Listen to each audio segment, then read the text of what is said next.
Welcome to the Eternia Archives weekly podcast where we discuss current and historical gaming topics that are of interest to us and our followers on social media. If you like our content, consider hitting that thumbs up icon, subscribing to our channels, following us on Twitter at Eternia Archives, and joining our Discord server with the invite link in this video's description.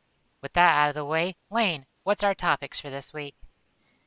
So today we are going to be going over our top 5 Game Boy games. So every week since we've started the podcast, we've been doing a different console every time. So this week is the Game Boy and the Game Boy Color, I should say. So we'll be going over that first. Then we're going to transition into a news section. We're going to be covering the Ubisoft Forward event, the update on the Xbox Series X and Series S prices, the new Hyrule Warriors game, and some PS5 predictions for the event that's on Wednesday. So should be good stuff. And then we will end with our usual what have we been playing, and time permitting, a live Q&A session. So should be good to go. As you may have noticed, Anashi could not make it tonight. He had other plans, so we are just going to continue without him. So without that out of the way, let's go right into it. Top 5 Game Boy games. So I'm kind of lame here because I actually never owned a Game Boy originally. So he's just a baby. Yeah, pretty much. I'm just the youngin of the group. So too old for you.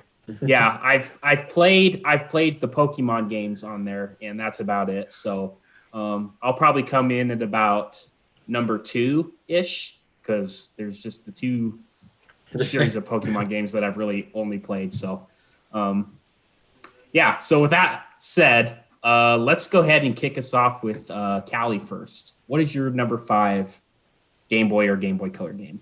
Yeah, this was actually pretty tough for me. When I was looking at my list of Game Boy games, it was really hard just to pick,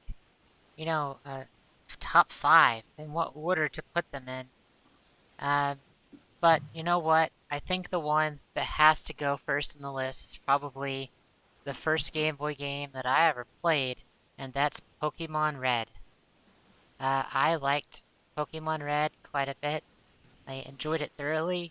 All my friends at school had that or Blue, and I remember trying to trade like a Bulbasaur for an Articuno because I thought the Articuno was so cool. I was like, I'll just give you my Bulbasaur. I don't care that it's my starter. I just want your flying bird.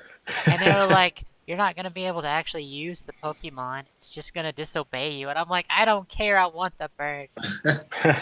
Needless to say, I did not get that trade. They didn't do it.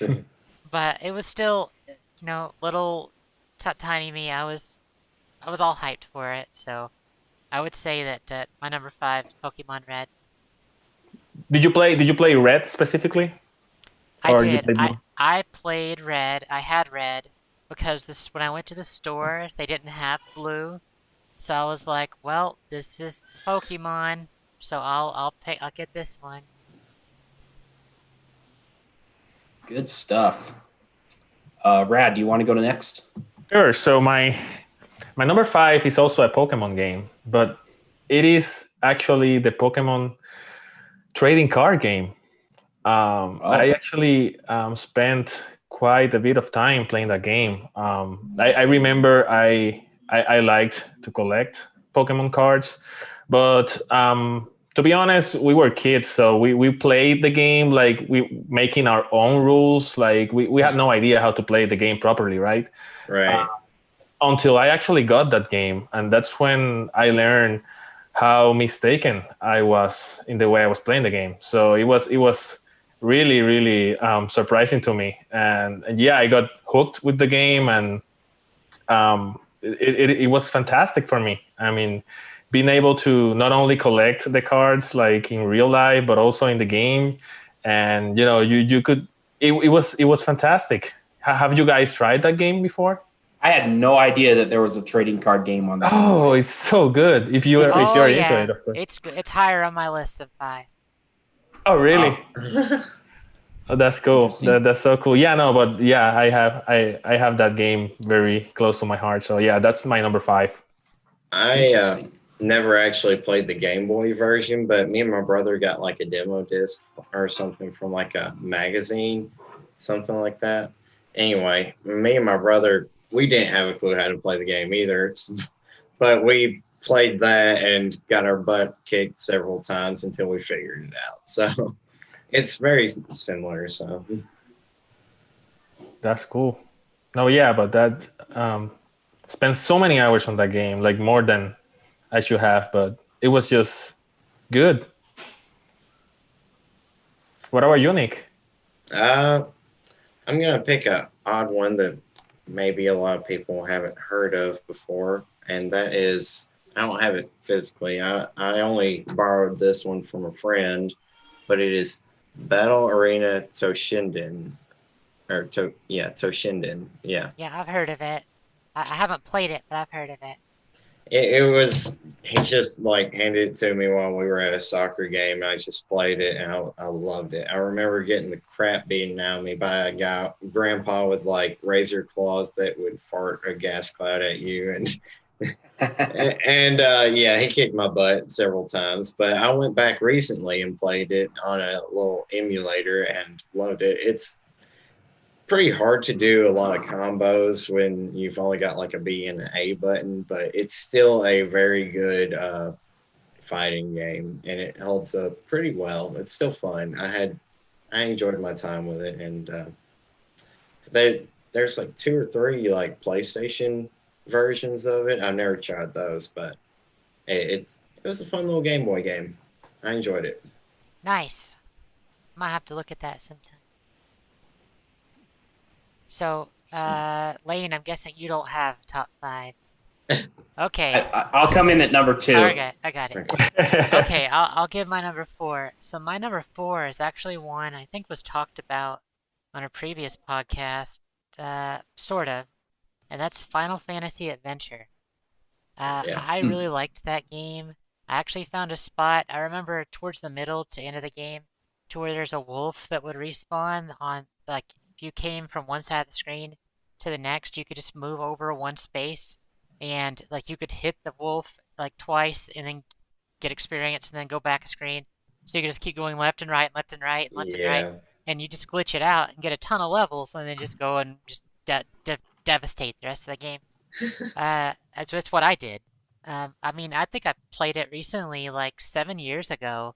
I got another working original Game Boy, which I don't think it works anymore. The screen Mm. protector fell off of it, but I played it again in the glorious retro green monochrome screen. It Oh was a yeah. nostalgia trip.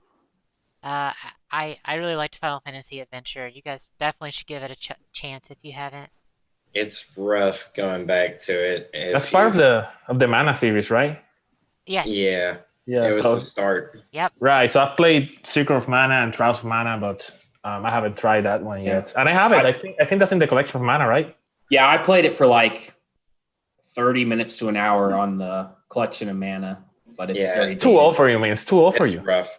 It's yeah, But pretty much. if you play it on a monochrome Game Boy, it just it gives that nostalgia. It's good.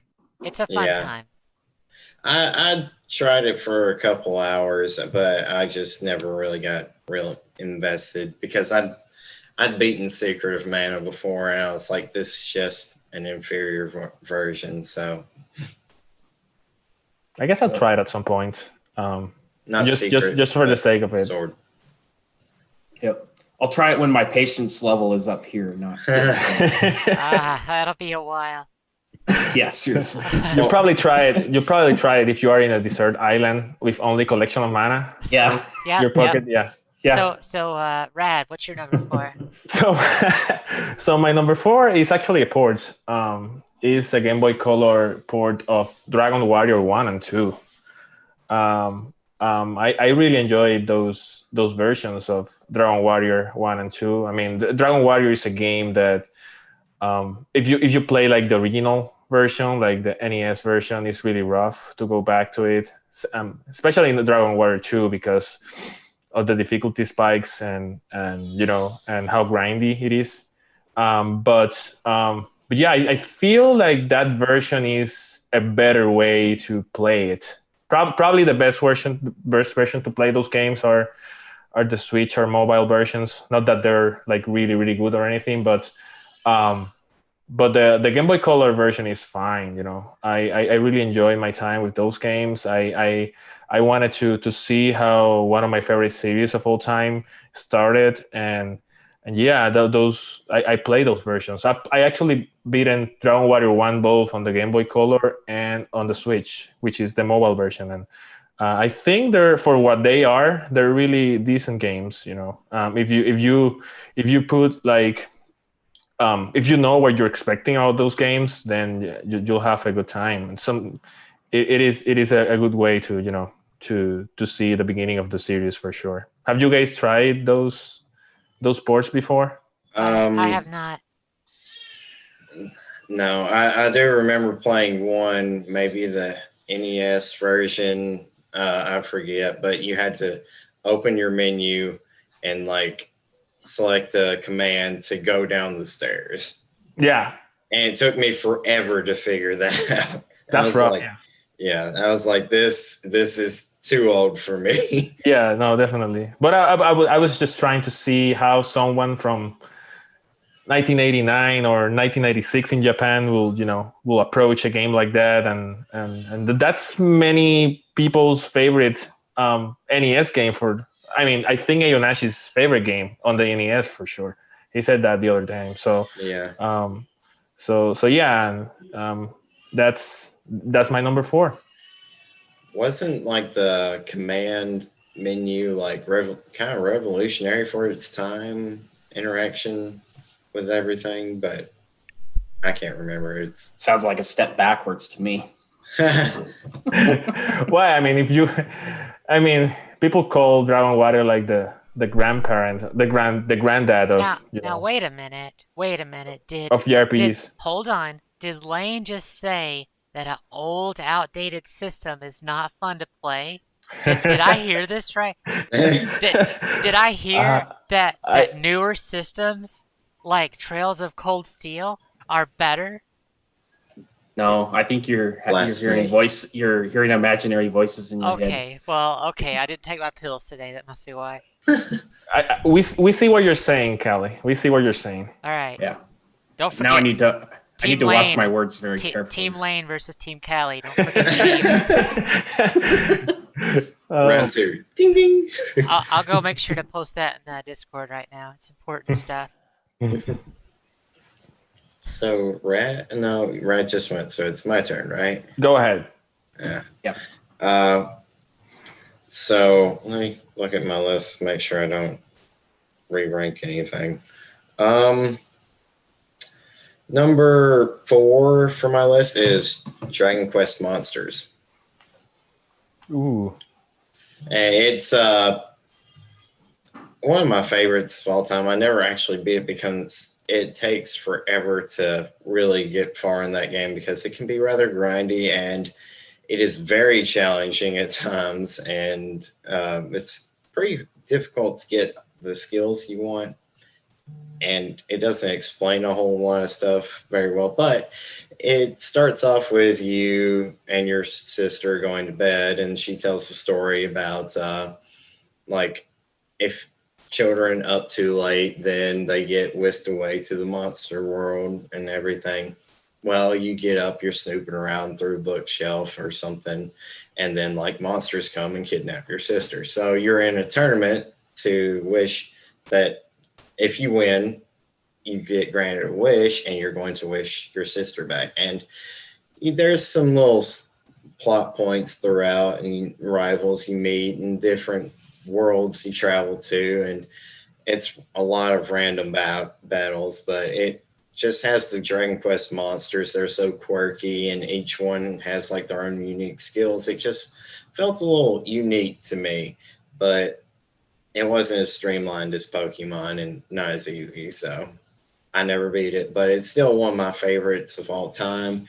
And if you haven't tried, I'm gonna knock everything over here, but if you haven't tried the new DS versions, the Joker series, I would highly recommend it. The game is remade the original Dragon Quest monsters for the 3DS, and it looks pretty dang good, but it's only in Japan. So maybe you can find a fan translation somewhere on the internet and give it a try because it is a little outdated, but it's a good game still. So Nice. how will that game compare to something like Pokemon, Digimon, or even Dragon Quest V? I never played Dragon Quest V, so I can't do that one. But Pokemon, it's a little more. You have teams. You've got 3 monsters, so you get more of a diverse team build, kind of more strategies than you would in per se Pokemon. Pokemon's a lot like Dragon Warrior because in the original ones, it's just one-on-one battles. It's very simple. You got like 4 moves, and Dragon Warrior Monsters or Dragon Quest. I forget what they called it originally. I think it was Dragon Warrior, but you don't get skills by just leveling up and finding skills throughout. It's usually by breeding your monsters together, and it depends on the species of your monster, what genus they belong to. If it's a specific monster mixed with a genus, you'll get this monster. It's a lot more complex than Pokemon's breeding system, in my opinion, and the skills you get from it depends on the monsters you use. So that's your main component for like enhancing your monsters, and every time you do it, they can reach like a higher level. There's like a level cap, but you just breed them together, get stronger monsters, and get the abilities that you need. Digimon's more of a like simulation kind of thing. The originals on the PlayStation anyway, but stacking up to Digimon at that time, that's about the only thing there is to compare it to. So Nice. Yeah, I'm just curious about it because I've never tried it. Not a single version of it. Kind of sounded Shin Megami Tensei-esque, but instead of, I guess, you're breeding instead of, slaughtering your demons and fusing them together. yeah. Take them to the guillotine. You're a more kind person on the Dragon Quest games. Off with their head. Yeah. You would think Joker's like the Queen of Hearts or something. Off with their head. Yeah. Anyway, I didn't consider myself much of a buff for like monster collecting games, but looking back, I've played quite a few of them. Yeah, it's generally the way that these lists have made me look. I'm like, wow, I've played a lot of this type of game. Or that type of game. Mm-hmm. All right, Okay. Lane, do you have a number 4? No, you don't. We already asked this. Number 3. Keep on shaming me. Just keep on shaming me. So I just want to apologize to everyone for the lag. And apparently it's still buffering. I thought I fixed it, but it's guess not. I'll try some different settings for next week. Really not sure what's going on, so apologies for that. Yeah, it might be YouTube. It could be that. Anyway, my number 3 is Pokemon trading card game. Ooh. I loved that. I played it and so much. It was absolutely fantastic. I actually played. I need to do an opening video for you guys. I have the entire original set of Pokemon cards. It's fun. It's challenging, but it's a fun little game. If you haven't had a chance to play it, just like Brad said, it still holds up well like the Yu-Gi-Oh games. It's a card game, so give it a shot. Yeah, that's a good thing about the card game, that it is ageless basically, because it's not something that mechanically is going to be very improved upon. It's just cards. People play cards in the 1980s, and people play cards now. Yeah. It's like Magic the Gathering. It's been around forever. So Exactly. Yeah. Cool. Yep. So it's funny because Calyx number 3 is my number 5, and my number 3 is Calyx number 5.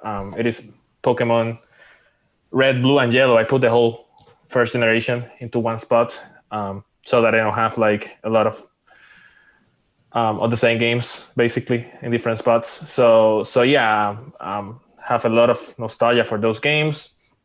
I will say my favorite of the 3 is Pokemon Yellow, but all of them are still good games to this day, in my opinion. Like, of course, like there's many improvements in several areas of the gameplay, and but the skeleton of the game is still the same 20 years later, which is insane in my opinion.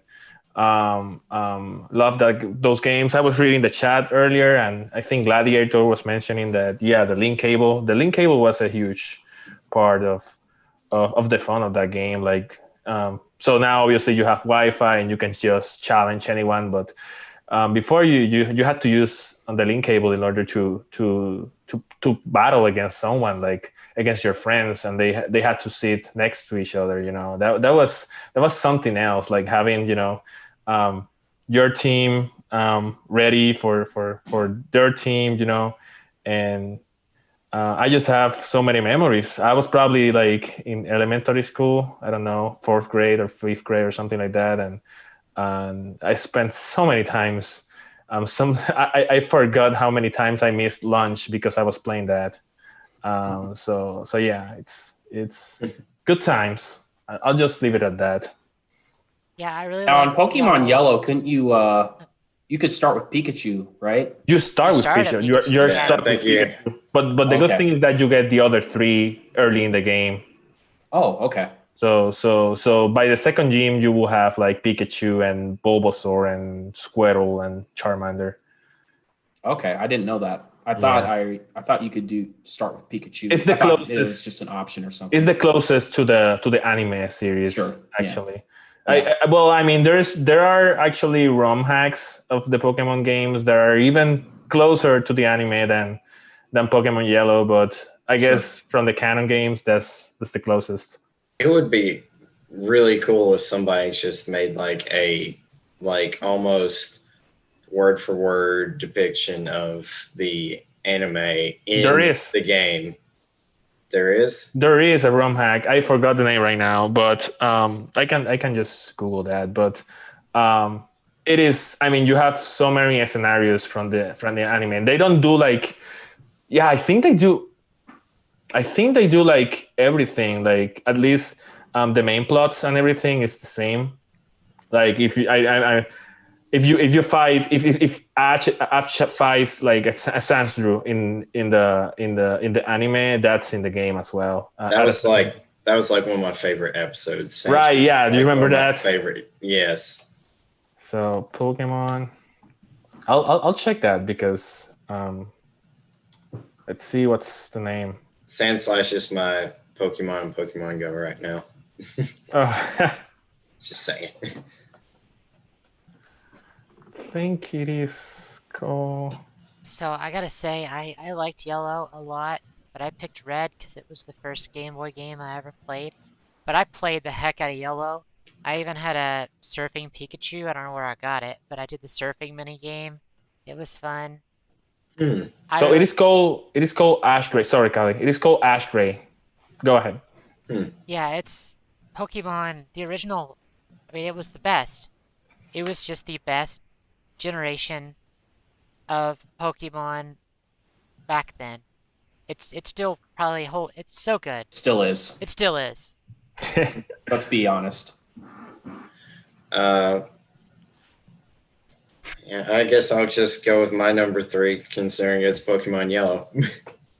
So that was my first one because my brother got Red and Blue. I don't know why he got 2, but he got both of them. And I never really knew about the link cable growing up. Like, we didn't have a clue that was a thing until like much later, like the GBA came out, and they're like, this thing's been around for a while. I'm like, what?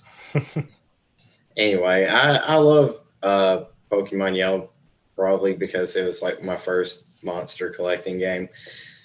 I prefer other series now, especially since like I saw the anime for Digimon. It's just better, way better in my opinion. But yeah, Pokemon was like my first Game Boy Color game, and I fell in love with Pikachu when I was like 5 and everything. I had like a little stuffed Pikachu I'd carry around with me everywhere. I still And have a few of so iconic. those. I still have a few stuffed Pikachus. I had one that you would, it was, had like a giant battery in it. Its cheeks would light up. You squeeze its hands and it would like I move have its that one. arms. I've got it Yes. somewhere. Yeah, I've got it moves its ears. Yeah. Yeah. I have that And one. it go, Pikachu. Yes. Anyway, I loved it so much. And like, I love my little baby cousins. And I was like, I'm going to pass this on to you. He is in your care. Take great care of him. He needs lots of attention. That's good. I'm glad that there's somebody else here that thinks that stuffed animals have feelings, because they do. Do they though? They probably chunked that thing like the next month, but They have feelings. We're not going to get into this debate. Do you guys remember the Pikachu minigame, the surfing game from Pokemon Yellow? Oh, yeah. I played it. It was great. That was so addictive. Oh my god. I think I might have played it once. Yeah, just Okay. that was for some a weird reason I recall that, but that's one of the, I guess, one of the only differences between Yellow and Red and Blue in terms of content. Like So, I said that I never beat a Pokemon game, but I'm looking back at it, I did remember like facing the final guy of the Elite Four, and I think the credits, but I'm not sure if I beat one or not. so Wayne, do you have a number 3? Been through this, guys. Yeah. Have you attempted another Game Boy Color game? Besides Well, I mean, Adventures there's a in lot of Light? NES games that got ported to the Game Boy, right? So does that count? This is why we're not doing a PS Vita episode, because I'll be like, yep, I played like 2 games. Well, they'd all be all the ones I played. Yeah. But you really haven't, PlayStation because 4. you've played the other versions. No. I have a PS Vita and like a handful of games that I've Right. played. I bought it for Katamari specifically. That's why I bought it. Mm. I only have 2 Vita games. I have Persona 4 Golden, which is amazing, and I have Exist Archive, which is not a very good game.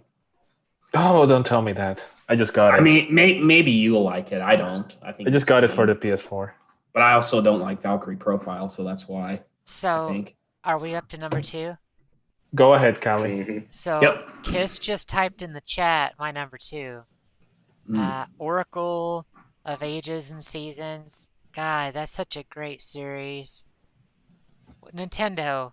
All right, Nintendo, all 0 of you that are listening, can you please just give us A remake? Oracle of Ages and Oracle of Seasons on the Switch? I will buy it. Yes. I will buy that game. Same I'll- engine as Link's Awakening. Or Just, whatever. I'll take the original. I don't care. Just want to play I'm it yet again. to play the Oracle games. That's one of the Zelda games I haven't played yet. So yeah. It's I would so love a good. remake. I would love a remake of that game. Yeah, go ahead. No, go ahead. Yeah. I'm sorry. I was just saying, like, the only thing that I could think of that I would really enjoy, like, being remade is, like, in the Game Boy, you had, like, one little screen, and then you just walk up and it'd shift. I would love to see it, like, one continuous, like, screen, you know? That'd be so cool. Like a fixed No camera. transitions, you know, Yeah. in between, just you walk for most of it. Like, dungeons, I could see, but Yeah, so overworld. The Legend of Zelda, Oracle of Ages and Seasons, they actually weren't the same game. They had No. quite Yeah. a bit different between them. So I highly recommend that if they make they will. They'll bring it back. Next year is the anniversary of Zelda. They're gonna bring it back. They're gonna do it. It would be awesome if Fingers that's the crossed. game that they Yeah, choose. yeah, it's But so even good. if they choose just to port it, I would play it. I need So, to again. so Rad, what's your number two? So my number 2 is the other Zelda game in the system, The Legend of Zelda: Link's Awakening. That game was already a great game before the remake on the Switch came, which is fantastic. I actually enjoyed the Switch version a lot. But Link's Awakening DX, the one on the Game Boy Color with the additional like color dungeon, and it was great. It reminded me a lot of A Link to the Past, probably an easier version than A Link to the Past. Yeah, all the Zelda formula is in there, like the dungeons, the enemies, and it is actually a very particular game because I loved that you have like a crossover between Mario and Zelda, and it's just such a unique game. The story is just so unique as well. So you have the Zelda formula, but there's so many things that are only of that game, and it's just so charming. I love that game. I played that game several times. I played it in the original Game Boy, then on the Game Boy Color, and the remake version on the Switch, which It's a great game, Rad. I was mhm. debating really hard between that and the Oracle of Ages and Seasons, but I, I think Oracle of Ages and Seasons just took what Awakening did and made it just better. The, I need to play that. I need to play that for sure. they are great. So I played the remake. Can that be my number 3? Mhm. Yes, it can. You can do that. Sure. What do you think Okay. about the game? All right, Lane. Oh, it's Nick's turn. It's next. No, it's Rad's turn. Whose turn is it? It's Nick's. No, I just Brad finished. just went. I Okay. just finished. Yeah. Okay. My number 2 is Legend of Zelda Oracle of Seasons, which is the one I had, but my brother also got time, so I got to see both of them, and it's just neat how they separate it, and each one's unique. Like most Pokemon games are almost like a carbon copy of the others, but in Legend of Zelda kind of separates them both with like the different wands and like puzzle mechanics of using each one. And it just really blew me away. Like I'd never seen a game incorporate something like changing the seasons to like maybe freeze a lake or something so that you can cross. And it was just something I'd never seen before. And the solid Zelda formula is there as always. And it's just a solid game, and I had a lot of fun. I never beat it because I'm never good at Zelda puzzles, and the internet wasn't really a thing back then. So, You know what? Now that I can stream it, I should stream the new Link's Awakening. Yeah. Do That it. would be awesome. I'd watch that. I might do that tomorrow. Go Nice. for it. Yeah, I will watch that for sure. Same. All right, Lane. So Go Lane, ahead. do number 3 and number 2 for you then in a row. So my number 3 is Link's Awakening. I never actually played the game on the Game Boy, but I played the remake, so we're gonna say that counts. Right, guys? It Okay. counts. It might Got be a it. count. Okay, so my number 2 is also Gen 1 Pokemon, Red, Blue, and Yellow. I didn't play, so I actually played the Game Boy Advance versions of those games first. So I played Fire Red, and then I can't remember. I think somehow I got a copy of Yellow, and I put that in and played it for a little bit just to kind of see how the old version was, right? And it's definitely a step backward from Fire Red, but I definitely have to give that one to my number 2, just because I love Gen 1 of Pokemon, and yeah, it definitely was cool to start out the game as Pikachu. So then you could kind of. I remember as a kid, I I felt like I was role playing Ash from the anime to a Right. degree, right? Yeah, I gotta That was say definitely the that appeal. the first, I think Pokemon Red, I bet I've beat like 4 times. I think I've beat Yellow like 3 times. I've beat those games more than Wow. any other Pokemon. I think I've only beat Silver and Gold like once each. But Mhm. that original Game Boy, it's so good. It's so Yeah. good. Yep. So yeah, that's my number 2. All right, down to my number 1.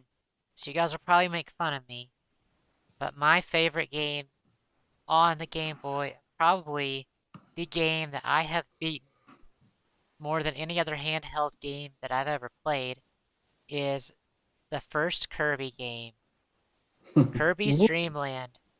I used to, when I was younger, just I would play it and I would beat it, and then I would just like lay on the Game Boy with the ending credits on for like hours.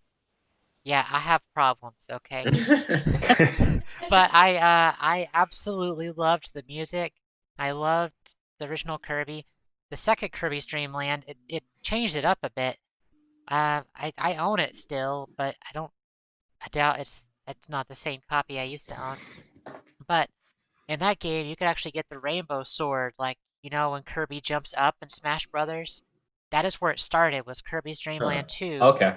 on Yep. the Game Boy. It was so cool, guys.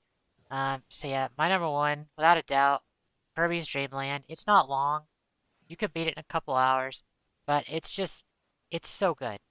It's hard to go back after playing Kirby All Stars, though, Uh, really? or Superstar, whatever it's Oh, called. the Super Nintendo version? Yeah, Yeah, yeah. I didn't have that when I was younger. I just had the Game Boy one, and Yeah. I loved I, it. we played that when we went to St. Louis, and that was. It's still fun to play today. And like that's probably one of my favorite co-op games to ever play. That game's on the Nice. Switch, the Super Nintendo Online. Exactly. Oh, That's how we play really? That's yeah, it. nice. Wow. Yep. So, Brad, what's your number 2? I mean, is there even a doubt? Like, my number 1 is, of course, Pokemon Silver and Pokemon Gold. Um, Arguably, some of the best Pokemon's games ever made, including the remakes Soul Silver and Soul Gold. Um, Such a fantastic experience with those games. I remember, for example, beating the Pokemon League in Pokemon Silver, and I was, you know, getting ready to, start the game again because I was just okay. I beat the game. I was like, this is probably a bit short compared to red and blue and yellow, but it was good. It was fun, and then I realized that there is another gym battle, and then another gym battle. I go back to Kanto, and I realized it's 16 gym battles instead of 8 this time, and then after that you beat the Pokemon League again if you want to, and you get to play and battle Ash or Red in this case at the end of the game again with That was super tough. high level. That was a tough Yeah, fight. I think it had like a level 81 Pikachu or something like that, and then he had the whole crew like Charizard, Blastoise, Venusaur, Snorlax. It was so tough. Like you had to grind for that battle for sure, and it was. I mean, the memories I have about that game are some of the best in gaming in general, not only for the Game Boy. I remember like the concept of having legendary Pokemons roaming around the map instead of staying in the same place, that was new as well, and that was fascinating for me. They were so tough. I remember I only so I got to fight Suicune first, and because that's the first one I found, and I used my Master Ball on it because it was so hard to catch. And then I realized that I don't have any more Master Balls left, so I had to chase them around the map the whole way, trying to sleep then or Oh, it was such paralyze a them or pain. something. Yeah, it was such a pain to catch them. Um, but yeah, but great games. I replay them every year or every 2 years. So some of my favorite games overall, not only for a Game Boy, but overall. All right, Nick, what's your number one? My number one is probably a game that most people haven't heard of, and it is called, it's kind of scratched out on here, but it's called Imagination. Oh, And never heard of that. it's kind of like Pokemon, but it's based off of a trading card game. And you play as this kid from another world, our world, and he gets transported to this fantastical place. He falls out of the sky. Um, it's different from Pokemon because it's like got a more serious tone. Like the world's ending. There's cursing. People actually die, and yeah, the monsters that you get level up and everything, but your character does as well. He summons them, but their HP is like subtracted from your HP whenever you summon them. So you kind of have to balance whether you're going to summon them, if you're going to heal them, which takes HP from your character, and then you just kind of have to balance all the monsters' HP, their skills that take their HP. It's all a fine balancing act. You can't summon too many because if you get hit, then and you have low HP, you're like instantly dead. So it's tricky, and some of the bosses and everything are pretty tough in this game. So, but it just has like more detailed sprites for the creatures and everything, and the plot's a bit better. You go around to like different regions, and all the areas are just have more detail in it. And it was like kind of crazy to me that such like a under the radar game just has like pretty great graphics for the Game Boy Color time. And I enjoyed the characters, the world. I think they actually tried to make like an anime or something. It never sold very well. Pokemon was just steamrolling everything. So, but it's got pretty good graphics for its time, and I really enjoyed it. And the creatures are pretty cool, some of them, and like it's kind of like Pokemon that has like the legendary Pokemon to catch, the birds or the dogs and the silver games, but in this one it's like dragons. So it's So, Nick, can you put a link to that game in Discord? I've never heard of it, but it sounds Yeah. really cool. I'd like to learn more yeah, about it. yeah, I'll post something. Sounds really cool, to be honest. Yeah, thank you. Thanks for sharing. That's really neat. I played it a lot and stuff. Cool. Juan says he had that game before. Probably Yeah. the only person I've heard of that Right. can say that. Yeah, please post stuff about it in Discord. I'd love Yeah. to see more on it. Thank you. And All last right. but not least, Lane, what's your number one game? Same as Rad's, silver, gold, and crystal. So my older sister had the game, and I was young, and I had to beg her to play that game because like she just didn't. She wanted to play. She didn't want to share, right? So I never did beat the game for that reason. But like I just remember as a kid, like I just wanted to play that game all the time, and I would get so mad at her because she wouldn't let me play it. Yeah, I mean, I got to play it quite a bit. I mostly was just on her save file, unfortunately, because she didn't want to, lose everything for obvious reasons. But yeah, it's just a great Pokemon game. I haven't played the remakes, but something I want to do eventually. I think they're really expensive right now. So that's the only thing. Yeah. I just they're remember that so there is a day-night cycle on those games, on Silver and Gold. Oh yeah, that's right. Yeah, and so the thing is that the first time I played the game, I just put the same time as real time for the game, right? But then, in some sense, that's a mistake because yeah, you want to, for example, I found myself being up like at 3 a.m. trying to catch a Lapras because Lapras will be on a cave at that time on a Friday all the time. For just to give you an example. So yeah, later on, like you learn that strategies for that, like you should not put like the same time. You should, know in advance what you want. But it was just, yeah, stuff like that will be like mind blowing for me. Yeah, I gotta that's pretty say, cool. I played Silver a lot. I still have my original copy of Silver. I think I even replaced the battery in it. It's probably dead by now. But it's such a great series. Like what they need to do is I would like to see a remake of Crystal for the Switch Mm. because that's probably like Crystal reimagined like they did Heart Gold and Soul Silver. Put that on the Switch. That's what I want.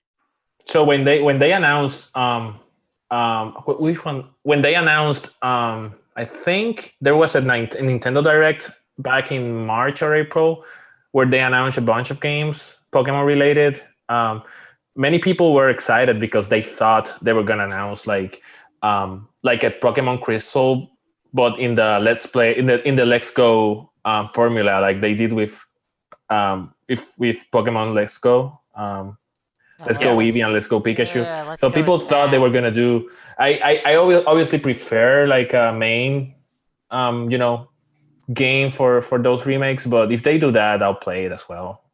It's something. But yeah, but Yeah. that didn't happen. I remember people being upset, and that Nintendo Direct specifically has like a lot of like the ratio of likes versus dislikes is really awful because of it.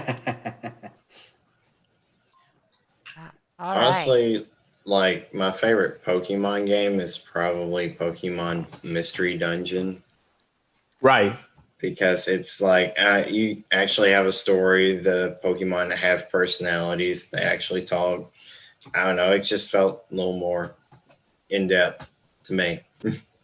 Never tried those. That's a Good. Pokemon way a game where the Pokemon are actually the protagonists of the game. hmm I love the originals, like questions it asks you and it determines what Right. Pokemon.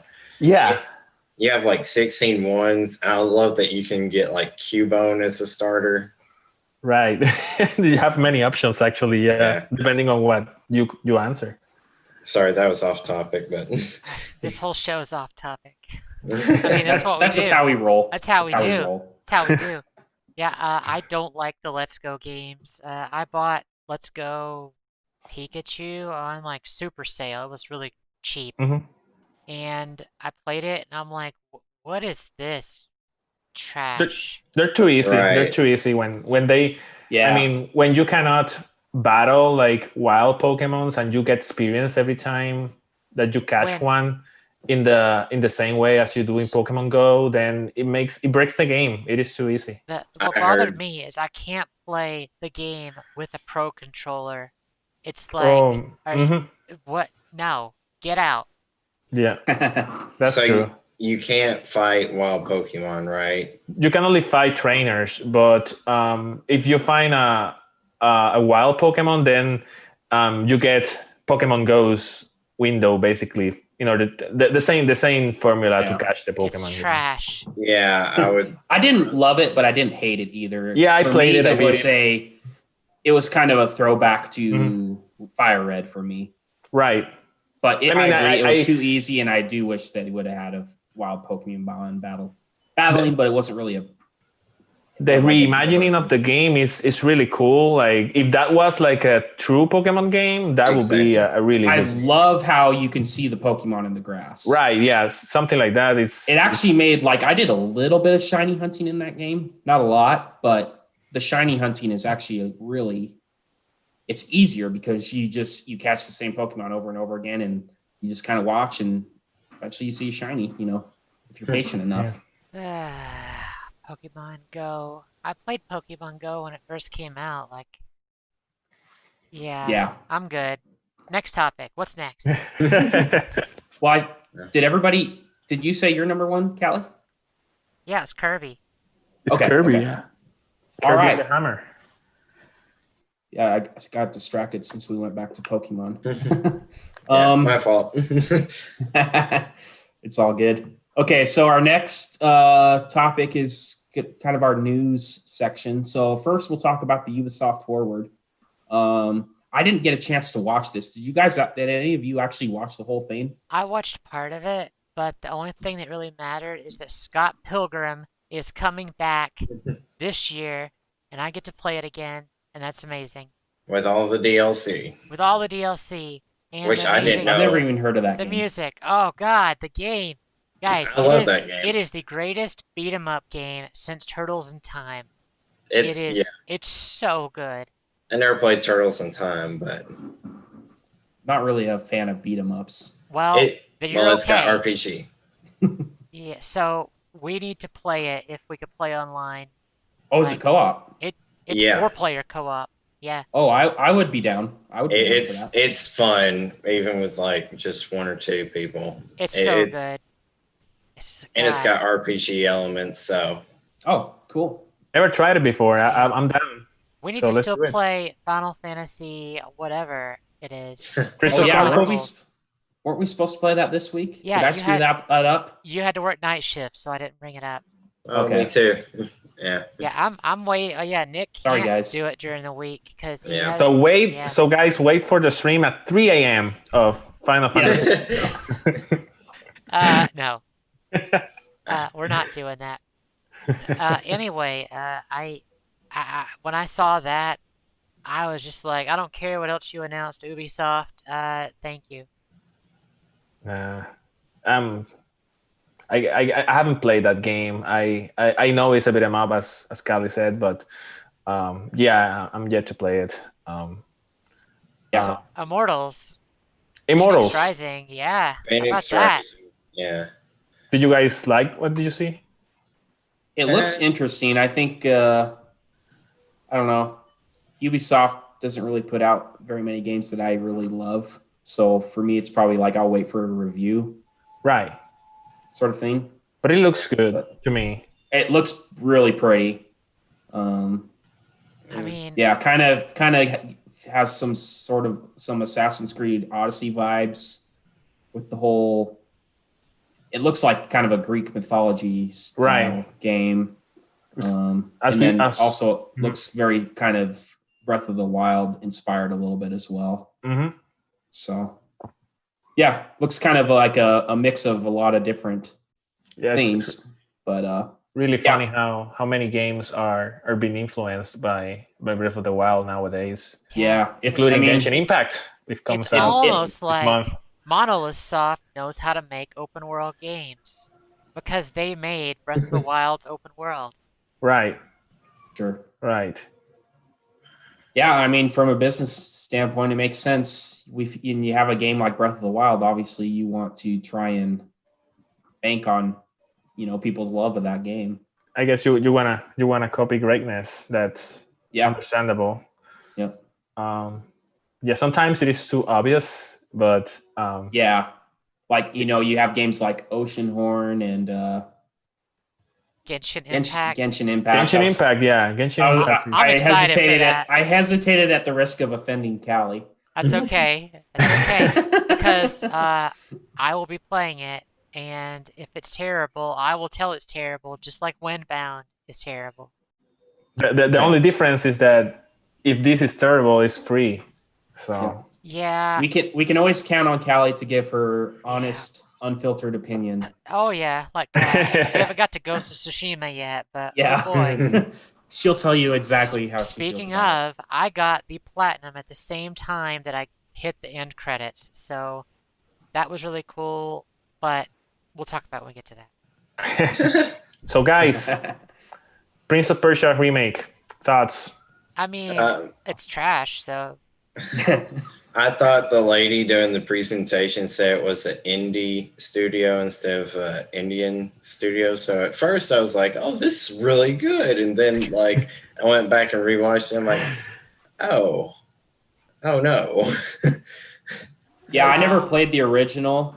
And kind of the consensus I'm getting online is that it looks like an old game. Still. Yeah. Yeah, it's I love the original. Is Prince of Persia is the first that trilogy specifically is really good. Yeah, I had high expectations of the remake, but I mean, I don't want to discard it yet. But I'm really disappointed on how it looks. Like it looks Looks like pretty a low game budget. from last generation, from the Yeah. PS3, and I will say early PS3 because if you put something like Uncharted or God of War 3 blows that game away in terms of Right. graphics. So I know they remade it already once, right? Prince of Persia. Didn't they have that's like they did like a port with minor, for they ported that to the PS3. I think there's the whole trilogy, um, but it's basically the same game. This Yeah. is supposed to be Yeah. like, a remake. If you call something a remake, then Yeah. you have. Hopefully they don't charge a lot of money for it, because if they try They to said 40. 40? Okay. Yeah, 40 is the base price for the game. Better That's than why 60, I guess. that's why I'm not too critical of the game, but still, I don't know. I guess I'm just still hopeful that it's gonna be better than what they showed. Right. Since this is also only an alpha, footage. That's true. That's something to consider, that's I true. guess. Yeah. I mean, guys, did you see how Bloodstained looked during its alpha? It was bad. It was rough. It was. I played the alpha, because I was a backer, and this is oh the one I boy, was talking about. Right. Oh, so that was the reboot. That's a reboot. Yeah. That's not the same game. That's a reboot of the series. It looked good. I just never got it. Yeah, And that looks. It has like a cartoonish style, so that's a good game as well. at times the new one looks good, and then like the close-ups of characters' faces, some of them just seem a little off. But I think like if they just fine-tune it, they can probably have a pretty good looking game. I'm not saying like a AAA budget looking game, but Yeah, I mean, I don't know. I'll probably still get it when the price drops because I played the original on the SNES, but I never got into the reboots and all that. Even though I don't know how rough it is to play the Sands of Times right now on the PlayStation 2, but I remember having a blast with that game, and critics praised that game like it was like 9 out of 10, 9.5, stuff like that. It was a Wow. great game. So there's a couple of other things that Ubisoft announced. They announced this Riders Republic Extreme Sports MMO. Did you guys see that? No, I did not see that one. Yeah, pass. no, Rainbow Six Siege coming to next gen consoles this year. That's who saw that coming? yep. Ubisoft. Do you remember Splinter Cell? Anybody out Right. there? Splinter No, Cell. like that was the first comments I saw on like the Where's Sam video. Fisher? Yeah. Where is he?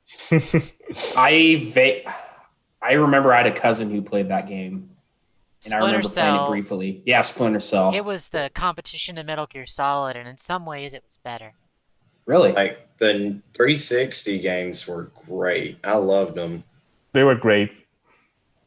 They were really good. Let's Yeah. see. Yeah. There's a new Watch Dogs Legion thing. I don't care. Hyperscape. I'm good.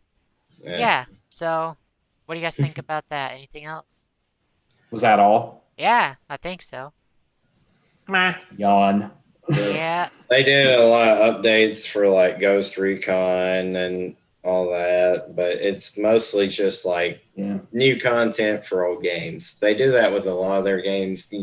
So if you like their content, like the original games, they add a lot more to it, but their games usually at launch are pretty, yeah. Yeah, I'm not really a fan of Ubisoft, honestly. Yeah, Their games are just so Yeah. meh. Oh, there was one more thing that they announced. The Far Cry VR experience.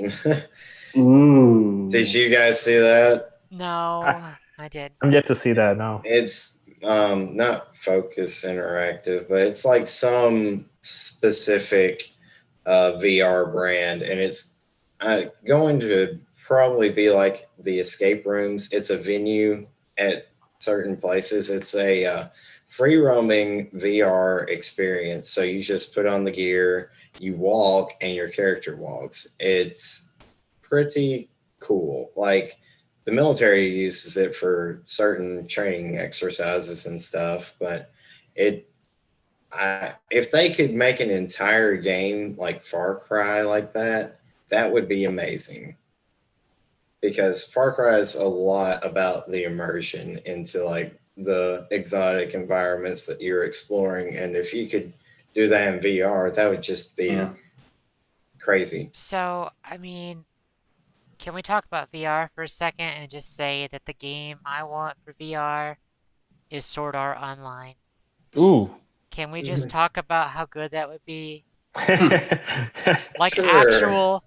actual, you lay down, you do the thing, you don't even just take a nap and play a game, but you're gonna be able I to don't want log to. out. I don't want to play a game with a constant fear that if I die in the game, I might die in real No, no, life. no, no, no. If the game worked as intended and not got taken over by, you know what I mean. I want to You don't play. want a nerf gear? No, I don't want to have microwave destroy my brain. I ain't got time for that. I'm too busy. Too busy. I'm too busy to be dead. Yeah, I ain't got time for that. So let's move on to the Xbox topic this week. That was a big deal. Yeah. They announced the pricing for the Xbox One Series X, no, the Xbox Series X and the Xbox Series S. Um, the Series S, I think, is the best deal for families. If you are a parent or parents and you have kids that are young and you want to buy something that is a good deal that you don't have to worry about upkeep on except for making sure your credit card is locked down, Right. you buy Game Pass and you buy Game Pass, whatever, with the top tier they have, and you buy an Xbox uh, Series S and you give it to your kids and say, "Here you go, have fun," and they're set. That Yeah. like that is a great deal at $300 for families. I think Microsoft absolutely hit it out of the park with that. I Yeah. think that they don't even need exclusives. They could just sell that as a Game Pass box, and Yeah. it's genius, Not even. absolute I think genius. Go I ahead. think that's the biggest appeal for me. I don't think I'll get one at launch, but I can see, like, I think my Xbox One is on its last leg, so um, I might upgrade to the Series S eventually. I don't really have any desire to collect for the Xbox because I'm not an Xbox guy, but to have a $300 1440p Game Pass machine, pretty good That deal for sounds me. Just reasonable, yeah. fair to And note. not only the price of the console, but the payment method. Like um, for many people, it is way easier to have like a monthly payment of $25 compared to Yes. paying $300 in advance. Um, yeah, I'm not sure if it is the best option for me myself, but or for gamers, like for hardcore gamers, but as Kali said, for a casual parent with with a child that they want the child to experience some video games, and you don't know what the child likes, you can just buy that and have Game Pass, have over 100 games, and that's fantastic. I'm curious about what the chat thinks about um, Xbox Series X and S and the pricing and the payment method. Is that something you will get? So here's what I think is interesting is they did exactly what I thought they were going to do. So the storage, if you want to upgrade your storage, you've got to buy a $220 mandatory hard drive from Seagate. Can't use Oh, anything else. You have to buy a Jeez. proprietary that's Seagate drive. stupid. So That is That's so really good this shit. stupid. this is how Microsoft gets their money back because that means that their Series S is $500 and their Series X is $700. That drive I knew it when I early on I was like when I heard the Seagate As soon as the Seagate partnership was announced with Microsoft, I was like, this is how they're going to do it. They're going to sell their consoles cheaper, and they are going to jack the price up on that storage because the Series S only has a 500 gigabyte hard drive, and that space for the OS also has to go on that. Mm-hmm. Yeah, Oh, I it's didn't like know that. 100. That's so You fit like 3 stupid. games, maybe 4 games, and If you do Call of Duty, then you've only got yeah, one game. yeah. So Pretty much. basically, that's the scary thing about it. If you do not pre-order, I mean, if you don't get the Seagate drive, then you have to get that proprietary drive. Screw that. I'm Yeah. not supporting that. So it's basically your Xbox is $200 more than you planned on. This is why the PS5 was going to be $600, and they had to cut their price. An article that I've been hearing about, some rumors that after Microsoft's announcement of price, Sony had to go back to the drawing board and say, "Hey, we got to cut our price because they were going to be more expensive." I was predicting 500 because I knew that they would have to match one another like months ago. I said 500 ages ago, but I think that was going to be 550 or 600 for the regular PS5. I really do until now. I was actually talking with a friend that he's an Xbox guy, and we were really wondering why are they waiting until the 22nd to do pre-orders? Because if Sony says on Wednesday that they do pre-orders like right now, that's gonna hurt, for them. They have they already announced Xbox, so why not do the pre-orders right away? That's from the business standpoint. I don't know. Here's why. Why? Here's why. Because they know that Sony has to announce something. So if Sony comes back and they make it sound better, that Microsoft still has some time to add a benefit and still get the pre-order in at the price that they want. Like That's probably a good. That's a good. Yeah, definitely. Yes, I can see that happening. Yeah, I mean that's why I've been in business for a while, and I could tell you that is why they did it. And the thing is, though, like PlayStation could probably secure a deal with somebody to get like a Game Pass thing going with them too. So if they need to, they probably could, But Sony doesn't worry about that. They're going to sell out. They don't care. Yeah. I think, I mean, we're going to talk about it later, but I think that might be one of my predictions is that Sony is going to try and push PS Now forward in some way. Yeah. I'm guessing they're going to try for some of that backwards compatibility that they were working on. I'm thinking that's what they're going to push for the PlayStation Now, because they were working on that for quite a while. Yeah, they had a patent filed for it. So you would think that they would try to utilize that without it going to waste, some shape, form, or fashion. Yeah. And then that would definitely boost their sales if people started getting that. They just need it to be a little more viable for people with that internet. Yeah, it's I think the pricing came in at the right point. I think that Microsoft is going to Thank you, Microsoft, for lowering the price of the PS5. Yes, yes, that's exactly what I'm thankful for. And if you Come through clutch. I guess we'll have to wait until Wednesday to see, because I mean, at the same time, Sony knows that they have the upper hand, and if they don't have to match in order to to outsell them. So until I see the price, I won't believe that it is 500. Hopefully it is, but it'll be 5 and 4.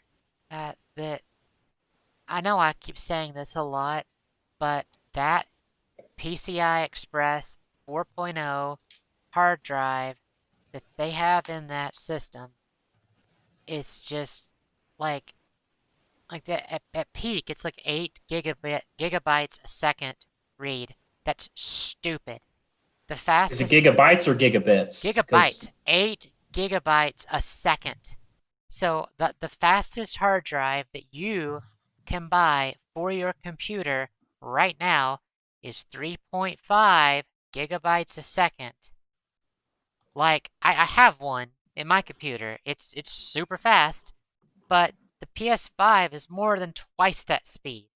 That's And crazy. yeah, like people like Kenna, Bridge of Spirits, was saying that from cold boot of the game to the game starting is 2 seconds. They had to take out the loading screen because it was so fast. They didn't even That's program crazy. one. It just boom, done. So It's I'm looking at the specs. I found a random article with specs for the PS5, and I'm sure you can correct me if I'm wrong, Callie, but it looks like you can expand the storage with a new SSD slot, and you can also, it looks like it does have USB external hard drive support. yes, so you can throw any M.2 drive into a PS5, but the problem is that you can't buy an M.2 drive over the counter that is as fast as what Sony has in that system. You have to, I to buy see. them from them, yeah. No, Yeah, like that makes sense. That makes total sense because and especially if you're going with like a USB 3 external hard drive, you're gonna slow. You're gonna see loading yeah, screens. but the thing is, you could put another M.2 drive in there and just Uh-huh. have that as your like backup drive. And you could just have all Sure. of your games that you're not playing, just move it over there. It'll take seconds to copy it. Yeah, I you're promise right. you, it's seconds. I have multiple M.2 drives. It's super fast. The, Yeah, that's so a good the point. so the storage for the PS5 so far is 825. I heard. I think Yes, 25, yeah. 825. Which is an interesting, very specific, I think with the size that games are, and number. I've been watching the chat, like I think Kiss mentioned that Warzone is 150 gigabytes. We need to be having more storage on these Oh, next yeah. gen consoles when games are 100 plus gigabytes. That's insane. So- You need at least 2 terabytes. So Like, the- how big was Red Dead? I remember it was like 100 something So the- itself, too, so- right? I don't know. early in Mark Cerny's presentations for the PS5, he said that, first-party games will actually be smaller because they can be able to load the assets so much faster that they don't have to put like redundant copies of assets on the system. That's a good point. That's true. So Huh. first-party games will be smaller, but third-party games like your Call of Duties and your Assassin's Creeds, they're gonna be stupid big. So for games like Spider-Man, I would assume they would get smaller, and games like Assassin's Creed would just still be massive. So, shit in one hand, wish in the other, see which one fills up first, kind of thing. I love that movie. It's so good. It's so good. It's one of my favorites. Yeah. Okay, so out of the podcast, is anybody buying an Xbox Series S or Xbox Series X or the rumored Xbox Series V this year? No. I think I will get the Xbox Series X, but I'm not sure if I'm gonna do it like right away. But I think eventually, I would like to have, if possible, like both consoles and play, third-party games on the Xbox and exclusives on the PS5. That would be ideal, but let's see if it is possible. So, yeah, you guys looked funny. I read a lot of gaming news. So, the Xbox Series V is a rumor, it's heavily rumored, to be as powerful as the Series X, but have no optical drive. So, the rumor is that it'll come out at $400. It'll be the Series X in power, but it will have no drive. So, it'll be the Xbox Series X all digital, basically. Okay. I gotcha. It's rumored. But the funny part, the Spawn Wave made a joke about this. He said, even with their naming schemes, they can't get the W. They can't get the win. They name X, V, and S. I'm like, yeah.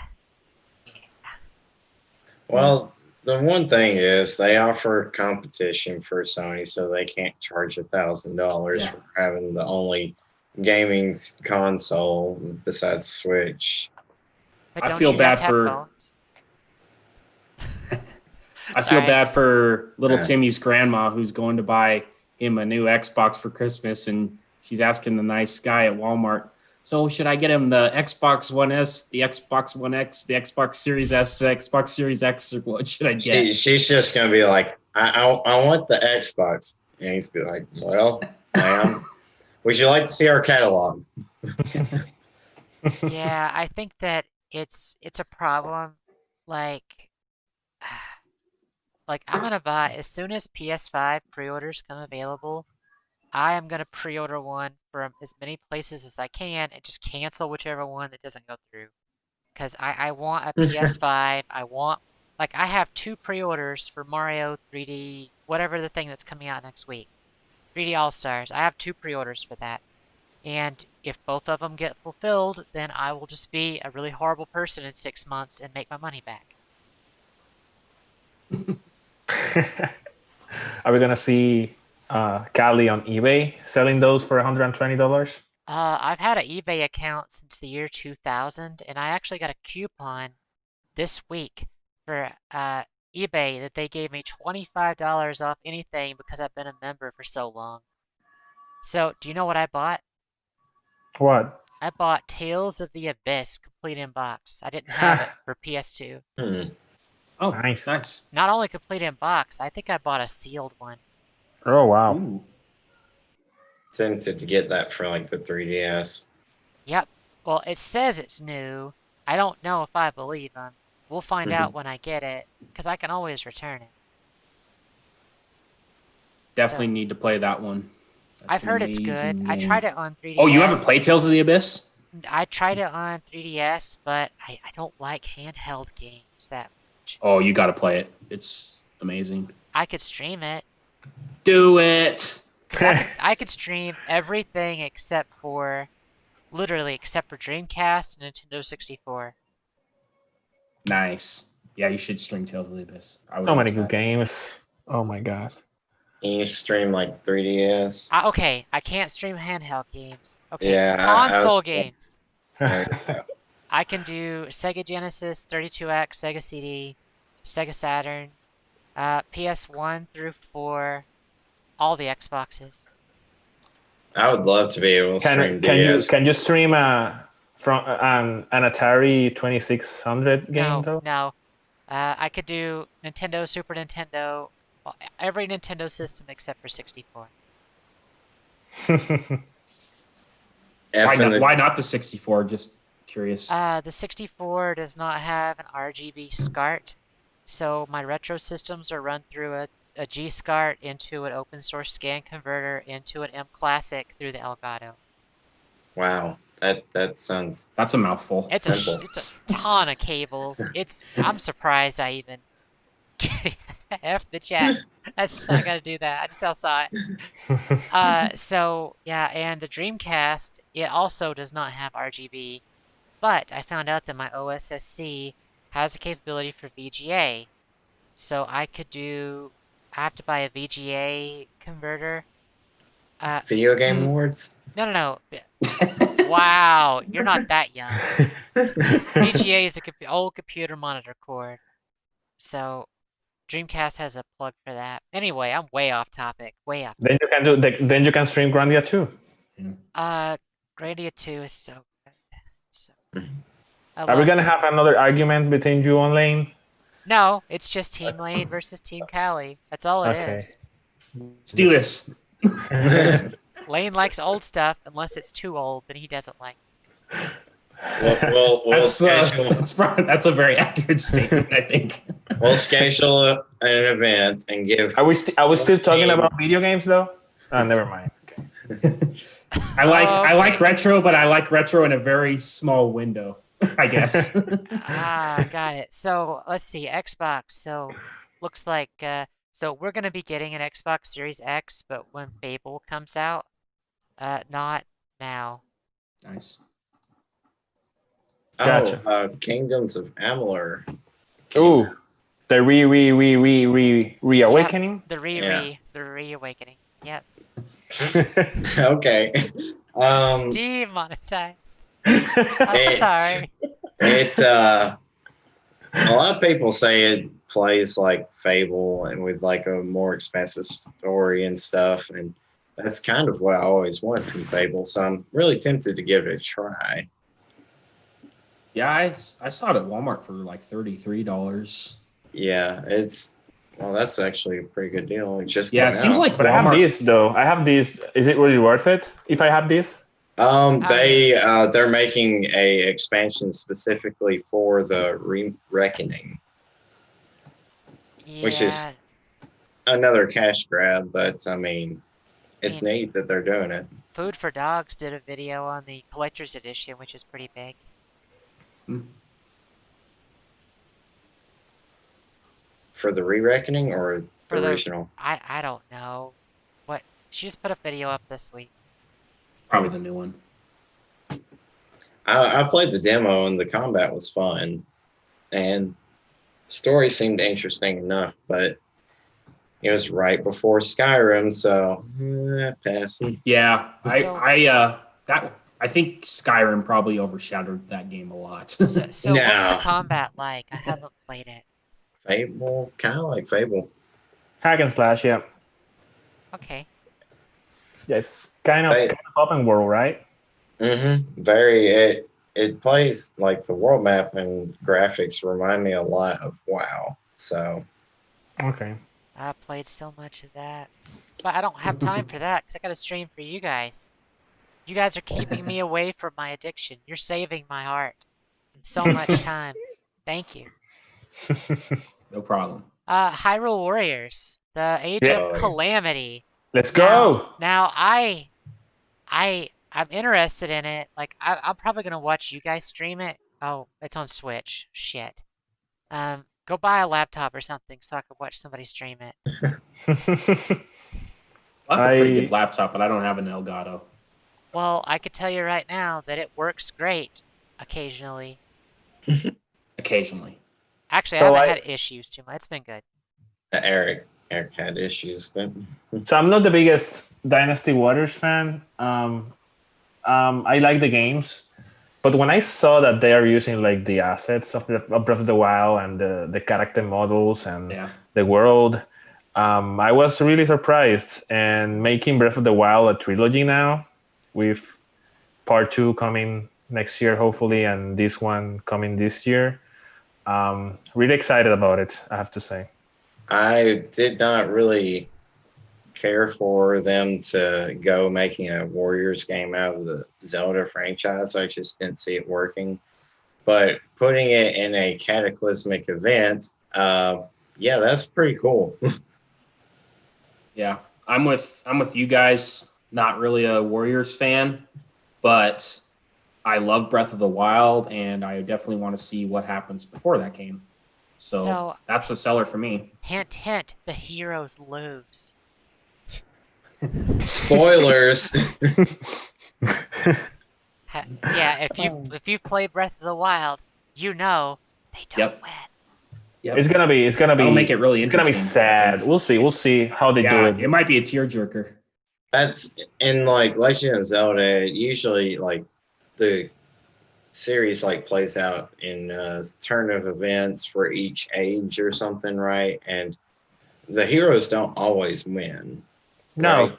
Well, I mean, I guess you have Ocarina of Time, and that divided the timeline into 3 different paths.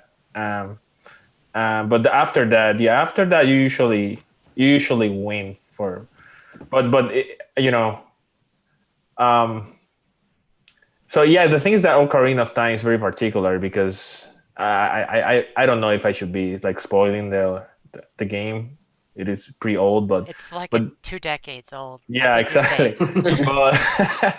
But the thing is that at the middle of the game, or probably before that, not even halfway, like you have 3 scenarios, and that's where one of the scenarios it's the link for Wind Waker and Phantom Hourglass and other games, and another scenario is for the original Zelda and Link to the Past and other games, and the other scenario is for some of the other games as well. So yeah, some things happen in that game that made the Zelda timeline a mess, and that's why they actually made a book about it. And yeah, it's really interesting. And Breath of the Wild is actually, according to them, is at the end of the timeline right now. So we're going back again 100 years now with Age of Calamity. Yeah, Samurai Warriors, Nick, I agree. That's a good series. I like it better than Dynasty. It's probably my favorite Warriors game. But somebody one said Persona 5 Strikers. So I will get We'll that. absolutely get that. I'm excited. that it's got to be coming at some point. So I played the original Hyrule Warriors on the Wii U. How is that? It's Dynasty Warriors with Zelda. Yep, that's it. Nothing great. It's I think I played it for probably like 10 hours though. I mean, it's not bad, but it's Not Zelda. No. Yeah. That's what I figured. I was like, nah, that's not for me. I mean, that's the thing, that Hyrule Warriors is not canon, but this game is gonna be canon. That's what took my interest to the top now. It just felt like such a far cry from what the series is. I was like, that is way out of left field for them. Yeah, but I mean, if you've beat, well, I didn't beat Breath of the Wild. I got like to the fourth dungeon and I just stopped caring. Like 70 hours in, I got tired of it, just stopped caring. 70 hours, good grief. Yeah, I did most of the shrines, but when I got to the bird place, I'm like, I just don't give a crap anymore. I'm done. And then just turned it off and didn't come back. But I will say that I'm looking forward to the story. I hope someone streams it. I'm probably not gonna buy it. So you're saying me that you bought Windbound, but you're not buying. Okay. You see, Windbound looked like Wind Waker. They have Right. wind in their title. So you bought a game that looks like Zelda, but you don't buy a Zelda game? So you judge the game by its cover. No, I'm kidding. I'm just giving you crap. Yeah. So you spend $30 on Windbound, which is garbage, and then you spend $30 on Final Fantasy Crystal Chronicles, which you haven't played yet because you're waiting on us. Wait on you guys. Jesus. But you won't spend $60 on Amazingness. I'll get it when it goes on sale, okay? I'm not paying Okay. 60. Is Hyrule Warriors a game that will go on sale? Maybe. I mean, I got It's some Nintendo. games today that were cheap because a place was going out of business, so. Oh, yeah. I guess that can always happen. It does. COVID, fun fact. Yeah. Speaking of COVID, I went to my favorite sushi restaurant today and they were closed. Oh, that hurts. Say it ain't so. I don't know if I'd want I shed a tear in the pandemic parking lot. Like, I love pandemic sushi. sushi sounds dangerous. I don't care. I'll take the risk. Got it. Okay, so what's the next topic? Any other PS5 predictions for the event? I think that they're going to talk about the release date and pricing and launch titles. I think that's a given. Like I was saying, I think maybe they might have something with PS Now that might compete with Game Pass to some degree. I have a hard time believing that it could get better than the value of Game Pass, but they might try. Yeah.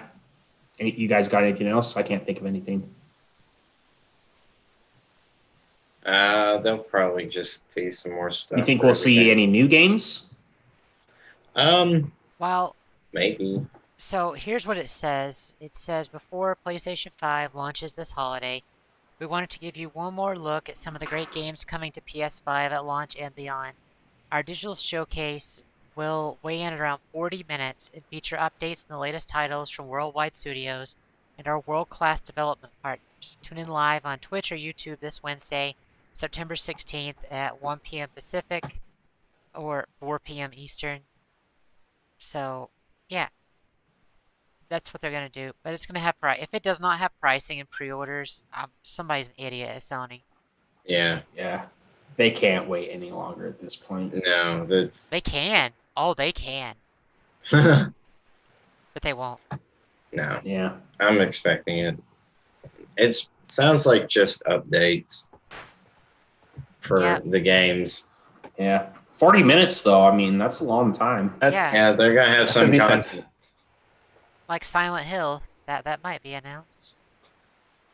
And That would be cool. we might also get a something else from Kojima. Yeah, right. Next. I'd love to see where more is on it. Elden Ring? Where is Yeah. Elden Ring? Hopefully it's not a UPS simulator from That's Kojima. that's what I want to know. Where is Elden Ring? You had the Amazon simulator. Now you have the UPS simulator. I don't think they could make a sequel to Death Stranding based on how it ended. Like, I don't think it's possible.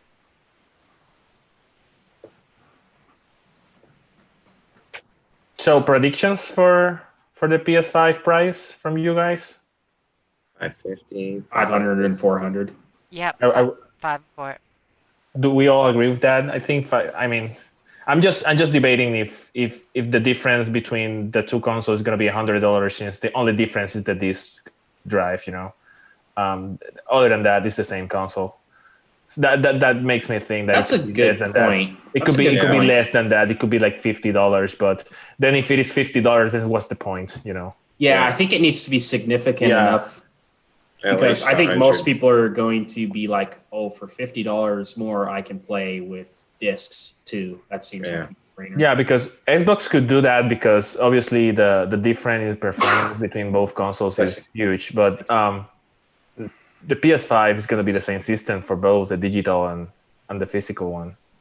So Yeah, it'll be 4 and 5. 4 and 5, okay. It would have been 550 or 600 before this week, I think. Because there's some report that came out a few weeks ago that said be prepared for the PS5 to be more expensive than anticipated, and then Xbox drops their pricing and new rumors are they went back to the drawing board. It's like, that was going to be more expensive. I think that's why we waited so long, is because Microsoft and Sony were playing mind games with each other for so long. PlayStation, though, it seems like they're going to sell out more copies as long as they adjust it appropriately to the Xboxes. Oh yeah, it's going to sell out. Whatever they price it, it'll be gone. Like, getting one this year is super tough. Yeah, and I think in the long run, they're easily going to make their money back in sales, even if they underprice the system. Yeah. All right, so I guess that concludes our news section. We'll transition into what have we been playing. Nick, you want to kick us off? Sure. I've been playing Ni no Kuni. I was streaming it right before I hopped into here.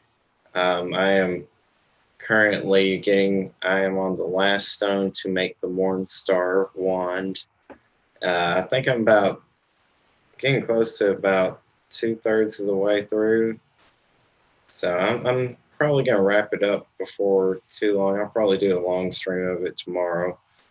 Didn't really get to today. Had a lot of errands and stuff to do. But other than that, I've been working on my review for Front Mission since I beat it. I've about finished the script, so hopefully recording and everything won't take too long after that. And I've been playing Devil Survivor when I can again. Yeah, this is my 4th time through. You get characters that pop up like on the title screen every time you do one of their routes, so that's pretty cool. Oh wow, I didn't know that. Yeah, I would love to just have all of them on there, but maybe in 20 years. But yeah, I'm loving it. It's every bit as good as I remember it, and I find myself still just riveted to my little DS here, just reading the story and playing it out. And I mean, it doesn't take long to suck you into the game. It's quick, the story's fast paced, and it's just got some of the most believable character interactions I've ever seen in like a RPG. It's not really tropey. The characters are dynamic, and everybody has like a personality and flaws and etc. It's just sorry. Each character is just unique and adds something to the table, and I think there's like a ending for each of them, and the story plays out how you want it, and not everyone's guaranteed to live. I remember on my first playthrough, like 2 or 3 people died just of the main cast that just because I didn't take the proper actions. And yeah, it's intense. You survive for 7 days, and how you spend those 7 days determines the outcome of the earth as you know it. So Yep. Good stuff. I like that game. mhm.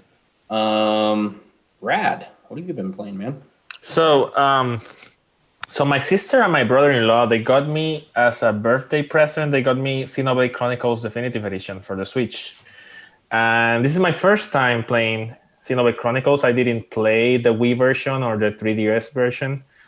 I've only played Xenoblade Chronicles 2, a game that I hated at first, and then I loved it when I gave it a second try and I beat it.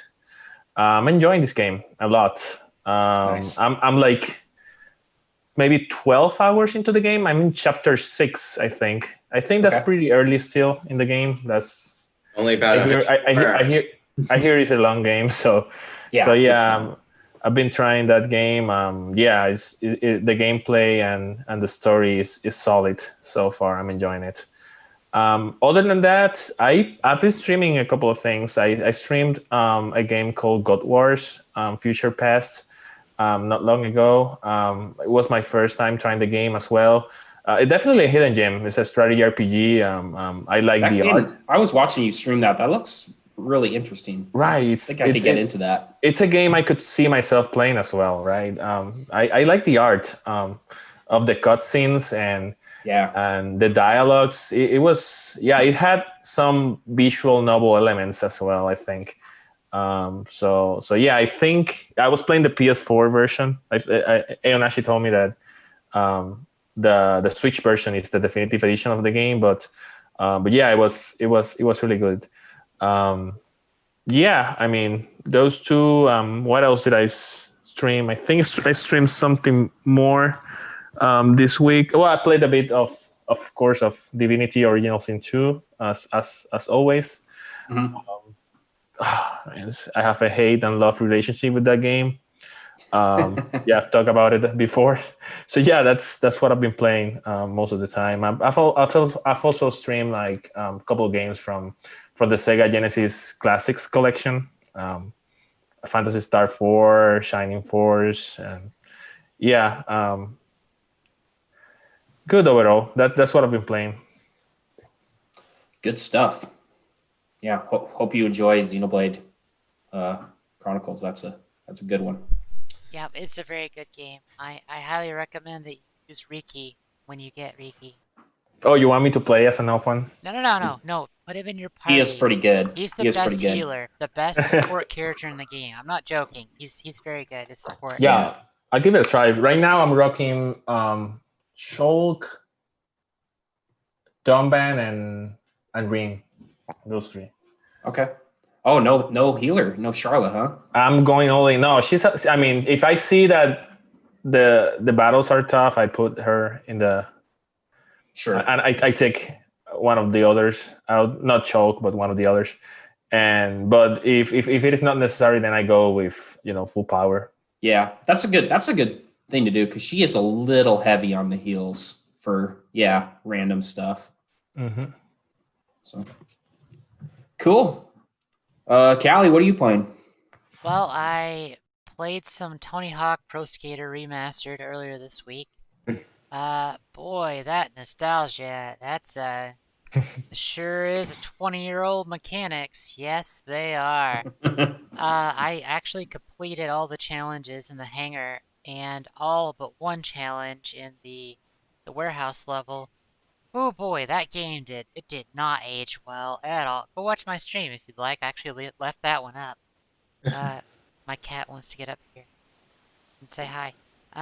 So I've been playing that once. I'm not gonna play it on stream again. And today on stream, I platinumed and beat Ghost of Tsushima.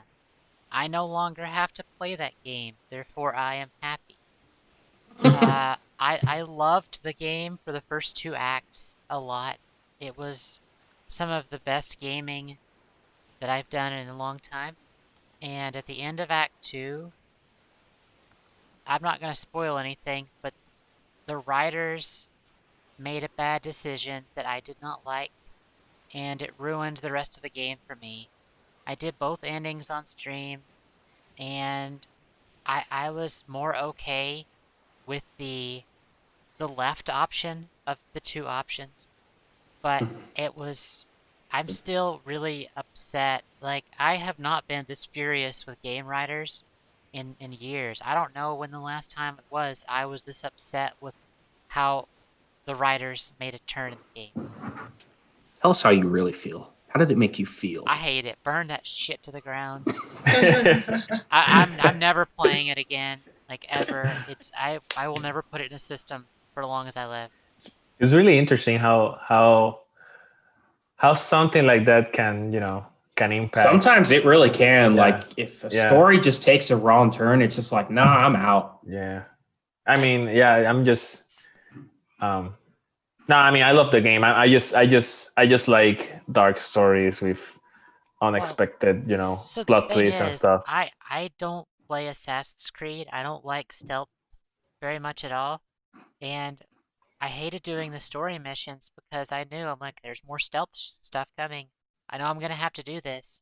And like on the stream today, it's like more than an hour of having to stealth. I didn't want to play that way. I just wanted to go stab people. Yeah. And I don't know. I really, I did. So coming as kind of an outsider looking in, I haven't played the game. I want to play it, but it's interesting to me. Like, I think they could have done like do you want to be more of a ghost or more of a samurai, like honorable samurai, right? But then they couldn't really call the game Ghost of Tsushima anymore. Right. It almost kind of reminds me like they could have maybe. Then the title will be choose what you want to be in Tsushima. A samurai. Yeah, then it would be more of an RPG at that point if your choices matter a little bit more, right? But I definitely get what Kali says. Yeah, I do too. But but at the same time, I just like stories like that, and sometimes I just sit and wait to see what the writers want to tell me, and show me. But in this case, it's really the thing is that I have many friends, including Kali, that have different opinions like on the game. Some of them hated the game, and some love it. It's really interesting. Whereas I love Death Stranding, and Lane hates Death Stranding. I didn't ever say I hated it. I just said it's kind of boring. So later in the game, it gets like when you get to the snow area, like just oh god, Death Stranding is so good. I have like 12 hours in the game, and I'm still the shipping guy. You're the shipping guy the whole time. Just wait till you get. Well, I don't want to be the shipping guy anymore. Carrying the nukes, though, the nuclear weapons. I'm playing video games to escape like a work. I feel like I'm working. So my question is: so in Death Stranding, do they allow you to choose between UPS or FedEx or USAL or? It's fragile. Oh, what are the names? It's fragile. It's fragile. It's fragile or Bridges. Is it Bridges? Yeah, Bridges. Yeah. Oh god. I have so much Death Stranding stuff, guys. Like, I love Death Stranding to death. I'm kind of torn with that game because a part of me wants to see the end of the game, but another part of me is like, I really don't want to play it. It's it's fragile or not, but not that Ah, fragile. Jesus. Yeah, that the character says that in the game. Like what Hope just said is true. Like, oh God, the game. It's so good. So yeah, I've been playing Ghost. It's over. I don't have to play it anymore. I'm very thankful. My Yeah. first platinum. At least I got a platinum in a game that had fun. Like, Oh, come on, Kylie. You have to play Ghost of Tsushima Legends with me at least once. okay, I'm gonna back up. I'm not playing Ghost of Tsushima proper. We're gonna play Legends because I can be a samurai and you could be a stupid ninja. It's fine. Yeah, it could be whatever the other three options are. Yeah, I mean, you understand. You get it. You have a code. I know. I do. Like Infamous. Allie has honor. In Infamous, what they did is they let you be good or evil, and Sucker Punch made those games, and your choices would like change stuff. So I was like, it's made by Sucker Punch. It's gonna be like that. No, it's not. So It's not. yeah, I'm gonna stop complaining. I'm sorry. It's a But you got the bad. platinum. You got the platinum, and I did. Yes, on stream. I streamed the whole thing. that means that this is a game that will always be in your heart because it was a platinum game. You'll look at that one Yeah. platinum trophy and always Yeah. think of this game. Be like, if only the last third of it wasn't garbage. So if someone adds you as a friend on the PSN and they see your platinum, they're gonna say, "Oh, this lady really loved this game. It's the only platinum. Look at that. Yeah. Oh my gosh." Oh. It must have been a really good game for her to get that platinum. Okay, my favorite part was the shrines. The shrines. Oh, those are yeah. That was the best part of that game. That was some of the best parkour that I've seen in a game in years. Top shelf. Story still sucks. I'll admit though. Okay, I'll admit what they did at the end. I just, it's guys. Just know that if you don't have a strict, like, moral code, you'll probably be fine with it. But it pissed me off. You know what? And so without spoiling the game, you know what I chose, right? At the end. Yes, you chose the Okay, yeah, honorable path. but I didn't. I mean, I when I got to that moment, I started talking with the chat because I was thinking what to do, but it didn't take me that long to choose because, yeah, I just felt that was the way to go. Well, I did Yeah. both because I had the ability to load a save. Right. Or I did watch the other option on YouTube. That's what I did. The honorable option is the better option. That is the better ending. I like that ending better. Mm-hmm. I agree. So If you think about it, it's kind of like Sucker Punch's other games because they usually have one or two endings too, right? Right. Yeah. yeah, that's true. I'm gonna say I'm really excited to see what Sucker Punch does next. I'm ready for Because the next. even if you, for example, if you're like me that like the game, or like Callie that dislikes some aspects of the game, like the exploration and the world was really good. At least Yes. that part, like the shrines. I didn't feel like the exploring. I didn't feel that the exploring was repetitive. Maybe I could see like doing Mongol camps at some point towards the end a bit repetitive, but other stuff like the shrines, and the unexpected duels and stuff like that, those are good things that yeah, I mean, at the end of the game, I just avoided Mongols because I maxed out all the armor. I had maxed everything and like 5,000 resources left. I just went in the camps and just flat out murdered people, restocked, murdered more people. Like, you can get overpowered, but the last fight was still tough. Yeah, it was. You almost die, and you had everything. So it is not easy. It is not easy. I still remember Collie's like first Mystic Oh God, the very first one. Yeah. That was hilariously hard. Yeah, because I went there, I had like 3 resolve. That was the Mhm. first quest I did. I was like, ooh, Mythic, this sounds great. And it took me like 10 tries because I never played Souls games. The parrying, none of that. Oh, it was embarrassing. It took forever. It looked difficult. Like when you have just a little bit more leeway, it's so much easier in games. Cool. Is it my turn? Go ahead, Lane. Probably. What have you been playing? I've been playing a lot of random stuff. So I went on a road trip over Labor Day to visit my sister who lives in northern Idaho. And I had it all planned out. I was like, oh, I'm gonna get Vagrant Story and I'm just gonna kick back and play that game the whole trip there and whole trip back. Well, the nice guy that I am, I had to offer to drive half the way, and I knew when it. I wasn't driving, I was sleeping. So I knew yeah. it was gonna be like that. Yeah, I mean, so I didn't really end up playing really anything that whole weekend. When I got home, I played a little bit of. So I had bought Assassin's Creed Origins the other day at GameStop for really cheap, like $7 with some discounts. So I gave that a try, and I was just like, eh. Then I played Odyssey, and it's a lot better. I think I like the setting in Greece way more than Egypt. I played that a little bit. Really was quite enjoying it. I'm not sure if I want to commit to it though, because like Mario is coming out on Friday, and I really want to play that. So I'm like, I don't know if I want to hop into a massive open world game right now. So You play Mario in order, or?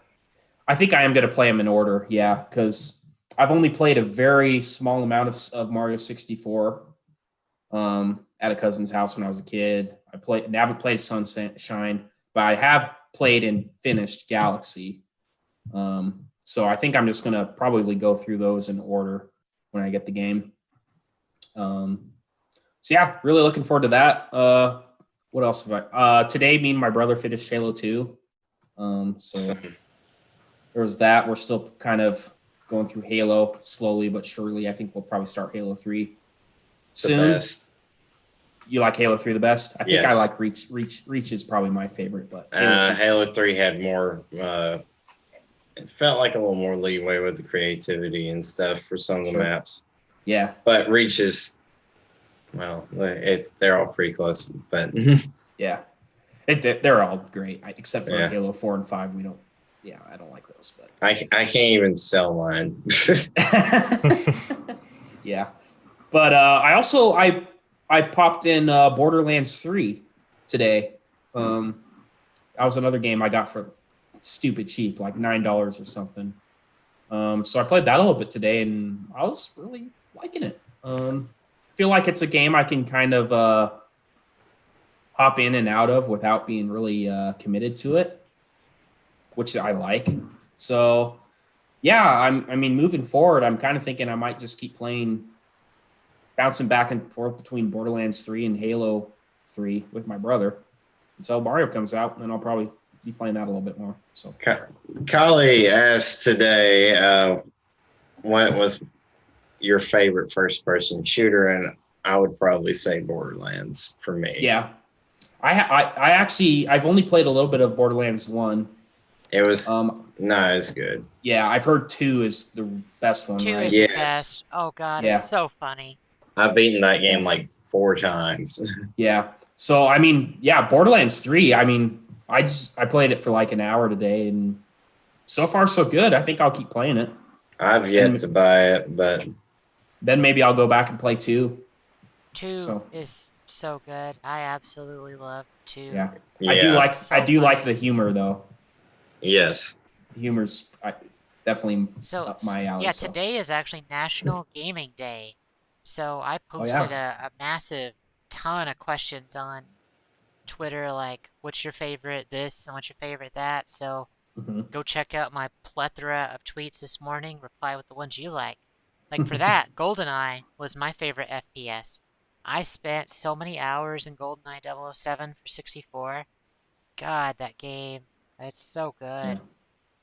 Speaking of Borderlands, I haven't really heard. Do you guys know if the Switch port of that was any good? Probably not. I would Really? say that that's probably a bad idea. Yeah.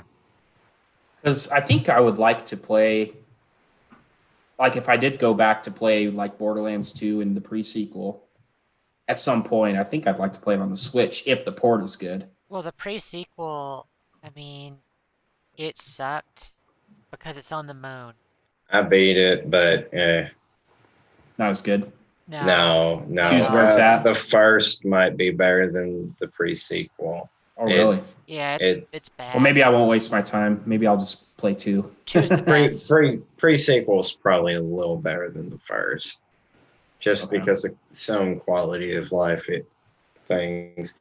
Fast travel in pre-sequel is it seemed like you could never get where you needed to. Sure. Yeah. But I think one thing I like about Borderlands 3 is right off the start, you get to pick between four characters, and they all kind of have their own sort of abilities and stuff.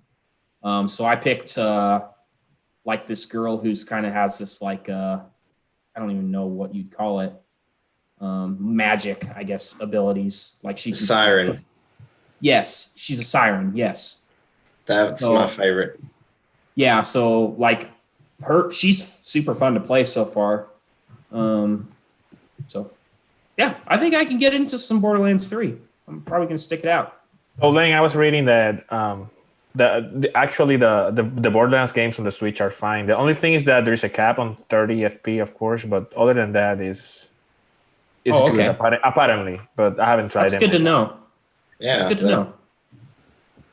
Might have to jump on that. I remember they tried to like port it once for like the Vita, and it was a horrible port. Yeah, I see that it's on the Vita, and I actually thought about getting it at one time, and then I read that it was terrible. So the article I was reading, they mentioned that the version of the Vita is horrible, but they recommend the Switch version. So okay, cool. Yeah, maybe I'll get that someday, eventually.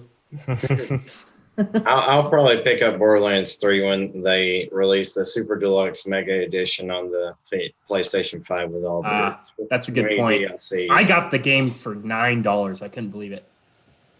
For the Xbox. I got it for the Xbox because I thought maybe I could get my brother to get it and play it. Okay, yeah, that'd be fun. Yeah. Does Borderlands offer crossplay? Ooh, I don't know about that. I don't know either. That would be awesome if they did. And the thing is, Borderlands has some really good DLC expansions. Like some of the most fun I had in the game for Borderlands 2 was in Dragon Keep or something. And it was like it's like the characters from the story are playing a Dungeons and Dragons campaign. And it's hilarious. Nice. So I just looked up your question, and it says that Borderlands 3 will get crossplay in 2021. Okay. So that's cool that they're working on it. With the Super Deluxe Edition. Maybe. The thing is, though, like, well, they did it for the collection. And the thing is, like, Borderlands usually drops down in price pretty quick. But the DLCs are as much as the game a lot of the times, and they put out like 8 of them per game. So interesting. It's like the same thing that they kind of did with Dragon Age. I see. So yeah, so that's what I've been playing. A lot of random stuff. Looking forward to Mario though. I guess we can go into a live Q&A session now. So did we have any? If please post your questions in the chat, and we'll get to them. Did we have any questions earlier? I don't think that came up. No, I don't think so. No. Okay. So I'd like to talk for a second about a wonderful game called Time and Eternity.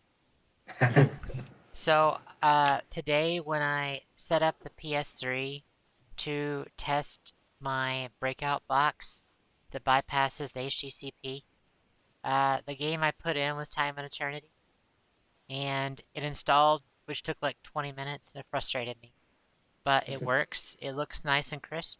So when I hit 1,000 YouTube subscribers, I will live stream Time and Eternity for you guys. The whole Will you game? do a full playthrough? Let's go. Shit, no. God, that would be. Hey, that's 1,000 nightmare. subscribers is a Are you big kidding me? milestone, and you need to reward the No. people. Yeah, Come on. You guys are already subscribed. No. Kylie will do a 100% completionist God. run. No. Yep. No. And she'll do No. a walkthrough No. later if she tells you where to get all the things and how Wow. to do Mad And Max. No. She's gonna And do New Game Plus. yeah. No. She's gonna do a whole month of Time of Eternity content with I top think- tens and You'll and stuff like you'll that. be referred to as the Time and Eternity YouTuber. Expert. I will. Yeah. Yep. Oh, that sounds so bad. We expect the fact walkthrough by the end of the year. I don't think I'm even gonna have 1,000 subs by this time next year, so I can't break 200. I'm at like You 195. can't think like that. You gotta think preemptively, you know? Yeah, that Time and Eternity though, I'm telling you, that's a game. Yeah, I will stream it, but yeah, I'm not gonna do a full playthrough of that terrible, awful game. No one would watch it. It'd be so unpopular. I would watch it. No, you wouldn't. Yes, I would. Q&A. What we got? No, not yet. What is wrong with you people? Let's go. Eric won't do it. Eric won't even play it at all on stream. I just wanted to talk about a quick little thing. GameStop is supposed to be closing like 400 Oh, I stores. saw that. Yeah. Yep. 400 stores. And then they said another 100 stores should be closing by the end of the year or something. Yep. Yeah. So fun fact, if you ever hear me when I've said this a few times, don't pre-order your next-gen consoles from GameStop because the store you pre-order from may not exist when they come out. Yeah. Don't do it. Yup. Facts. I wonder, I mean, it's sad and terrible and all, but I wonder if might be something to look out for. If they are closing, they might be trying to get rid of their stock for really cheap. They just ship it to other stores. Is that what they do? Unless they get rid of the junk stuff like their 18 million copies of Madden. You might as well throw those in a dumpster fire. Yeah. But- We have a question from Juan. What Mega Man Robot Master can you see yourself as from all of the Mega Man games that have been made? None, That's a because I tough have one. honor and they're evil. Done. But you don't know that, But Cully. play, They could have play, been. Callie. Let's play, Callie. Fine. I'll go look at his. They could have been infected by the robot flu. They didn't know what they did. The Zero virus. Yeah. Fine. If you didn't know, in one of the Mega Man games, literally one of the reasons they go evil is because of the robot flu.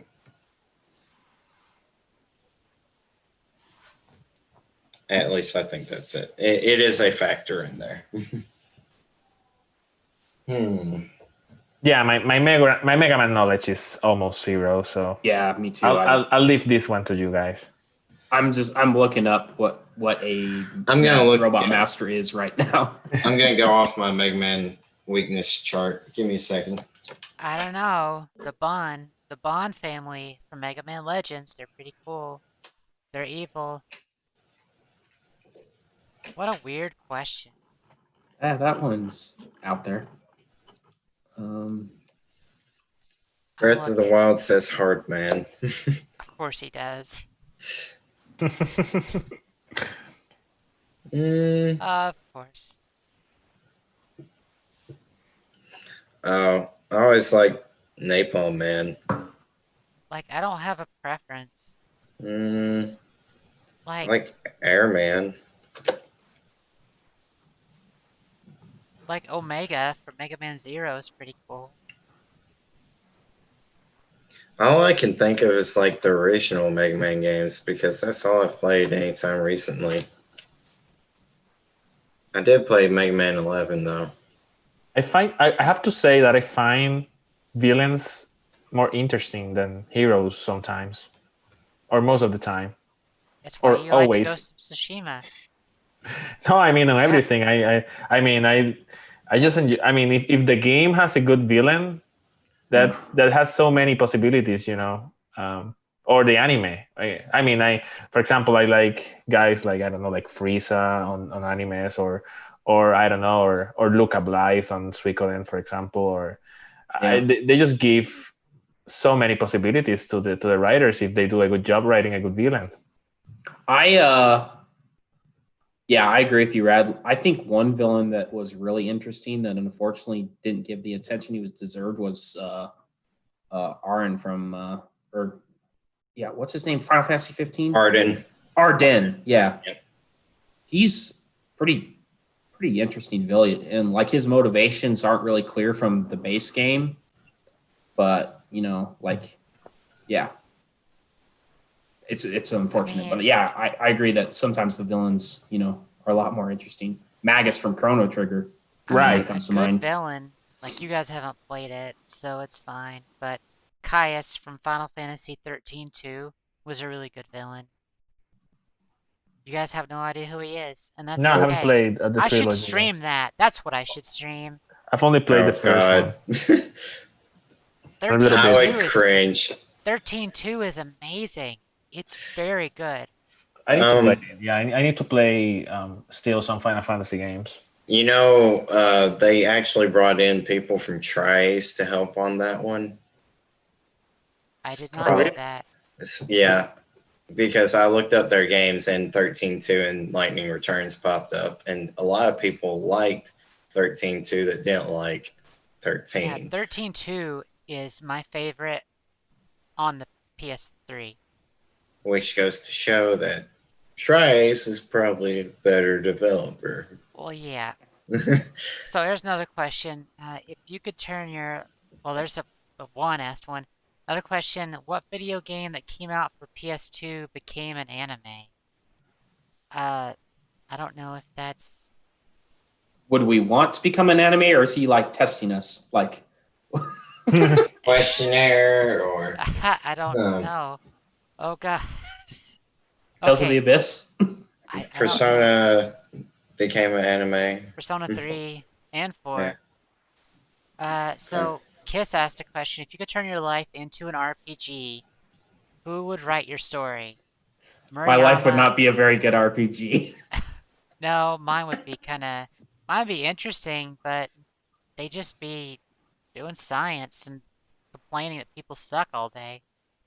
Mine would be eat, sleep, game, do errands for your girlfriend and stuff, go to work, and then a long list of expletives till the end of work, and then proceed to repeat. Wow, I actually like my job. It's rare that I have like bad days. If you were saying lots of expletives about your job, you get a different job. There's my life Well, it pays advice. good. That's okay. I worked a job that paid a lot more than what I get paid now, and I'm 10 times happier. Yeah. So answering Chris's question, I mean, it would be an honor for either of them or for me. Yeah.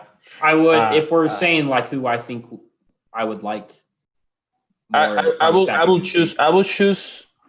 So since I like plot twist and political drama and stuff like that a lot, I will choose Murayama because of that. But I mean, Sakaguchi is a genius as well. So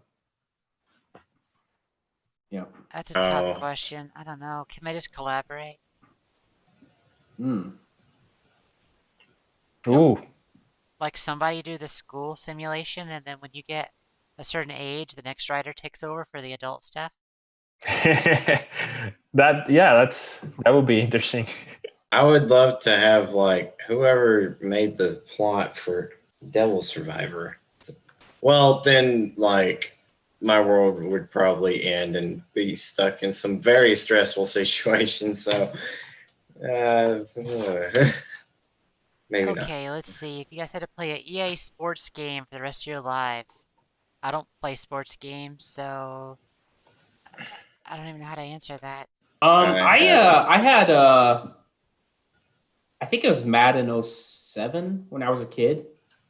And I actually liked that game because you actually I don't know how Madden has evolved since then, but you actually got to like start out in the draft, get drafted, and based on your performance that season, you get drafted or traded to other teams and stuff. I thought that was kind of interesting, kind of some role playing in there. So I guess I would probably pick that game because I have some nostalgia for it. So So answering Nabil's question, yeah, I will pick. I'll go with Fight Night, either the original Fight Night or Fight Night Champions. I will play that game forever. I like it. I guess FIFA. Yeah, I mean that's also good. So, but since I discovered RPGs, I mean it's just poor EA sports games. Yeah. Yeah, so looking at the we don't need a sequel to Time and Eternity or Trazia, so no. That's just no. Gungrave. The answer Yes. to your question is no. No, I want to take Breath of the Wild's questions seriously. All So right, fine. I'm gonna answer. Go. I will go with Tracia. And I would like to see an improvement on the first game. Hey, that's true. We're having them make a sequel, so they have the chance to redeem themselves. Exactly. So yeah. All right, Trazia it is. Now, Time and Eternity. I want them to increase the motion blur from like you shooting your gun. We need a better transition. Like we need more motion. Okay. Yeah, that's reasonable. Yeah. Because a gun doesn't zoom in and out. It's more like a shake. Like shake the screen instead. Exactly. Nick, you played it, haven't you? You've played it. No, I've seen it played. Okay, yeah. What if the screen shakes every time you take a step? Oh god. You're walking. And then every time you shoot, the camera just is going like this. Half of your screen is like gone. It's just. It's basically the new Star Ocean. Got it. Right. we don't talk about that game.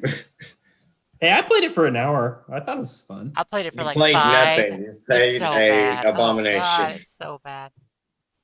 I love that series, but God, that is the most I have ever been let down in a game. Ever. I don't know. Time and Eternity. I pre-ordered it. I still have the same copy.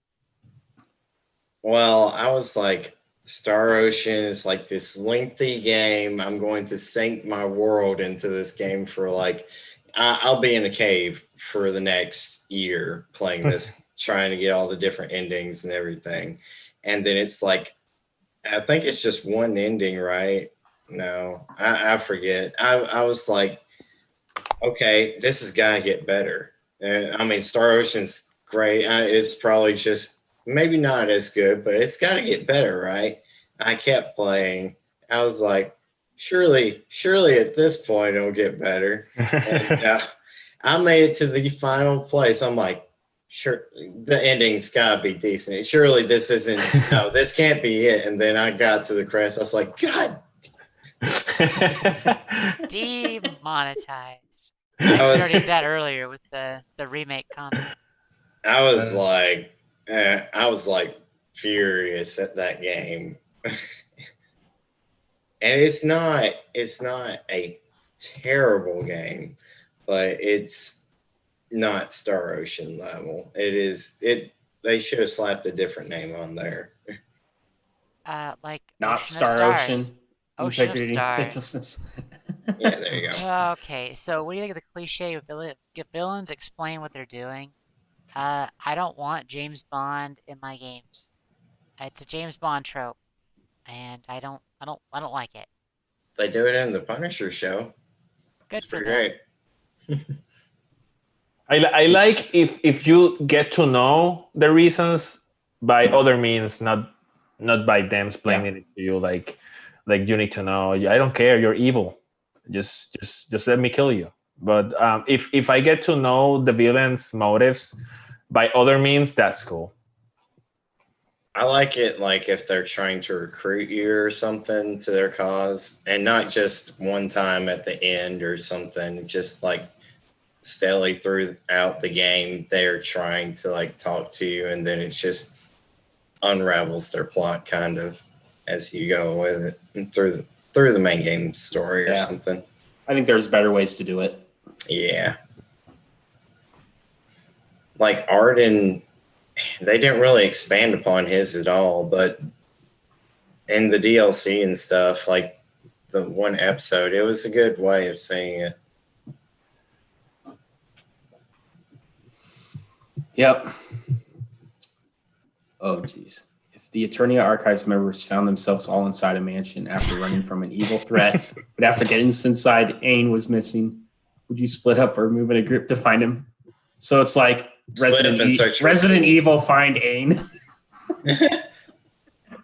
Just look for the trail of monsters. It's a monster. Yeah, look for the trail of monster cans and spills on the floor. I have so many questions about that question. Yeah. I think we need a little bit more of a premise. Like, what are we running from? Yeah, what are we running from? Is it like giant spiders? Hellhounds? What is my superpower? Yeah, because the motivation to save Ain needs to be greater than to save my own ass. What are my skills? Am I a master of unlocking or... Right. You're a cartographer. What?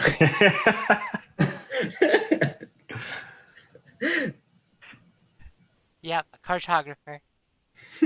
That's it. You make maps. Chat is limited to 2 extra characters. Yeah. To answer your question, Callie, what Mario game am I playing first? I'm going to play 64 and go through all of them.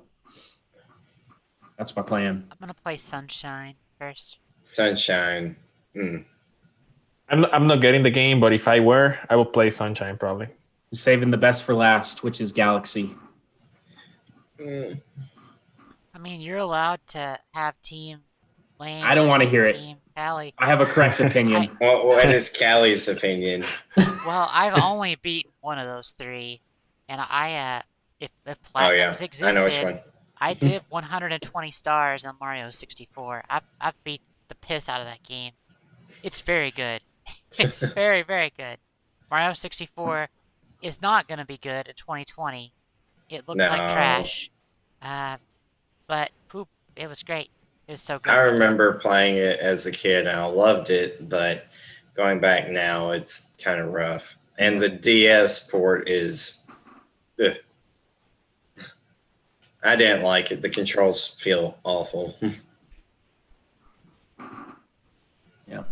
I feel with a lot of retro games, I wish that I could go back in time and play it in that time period.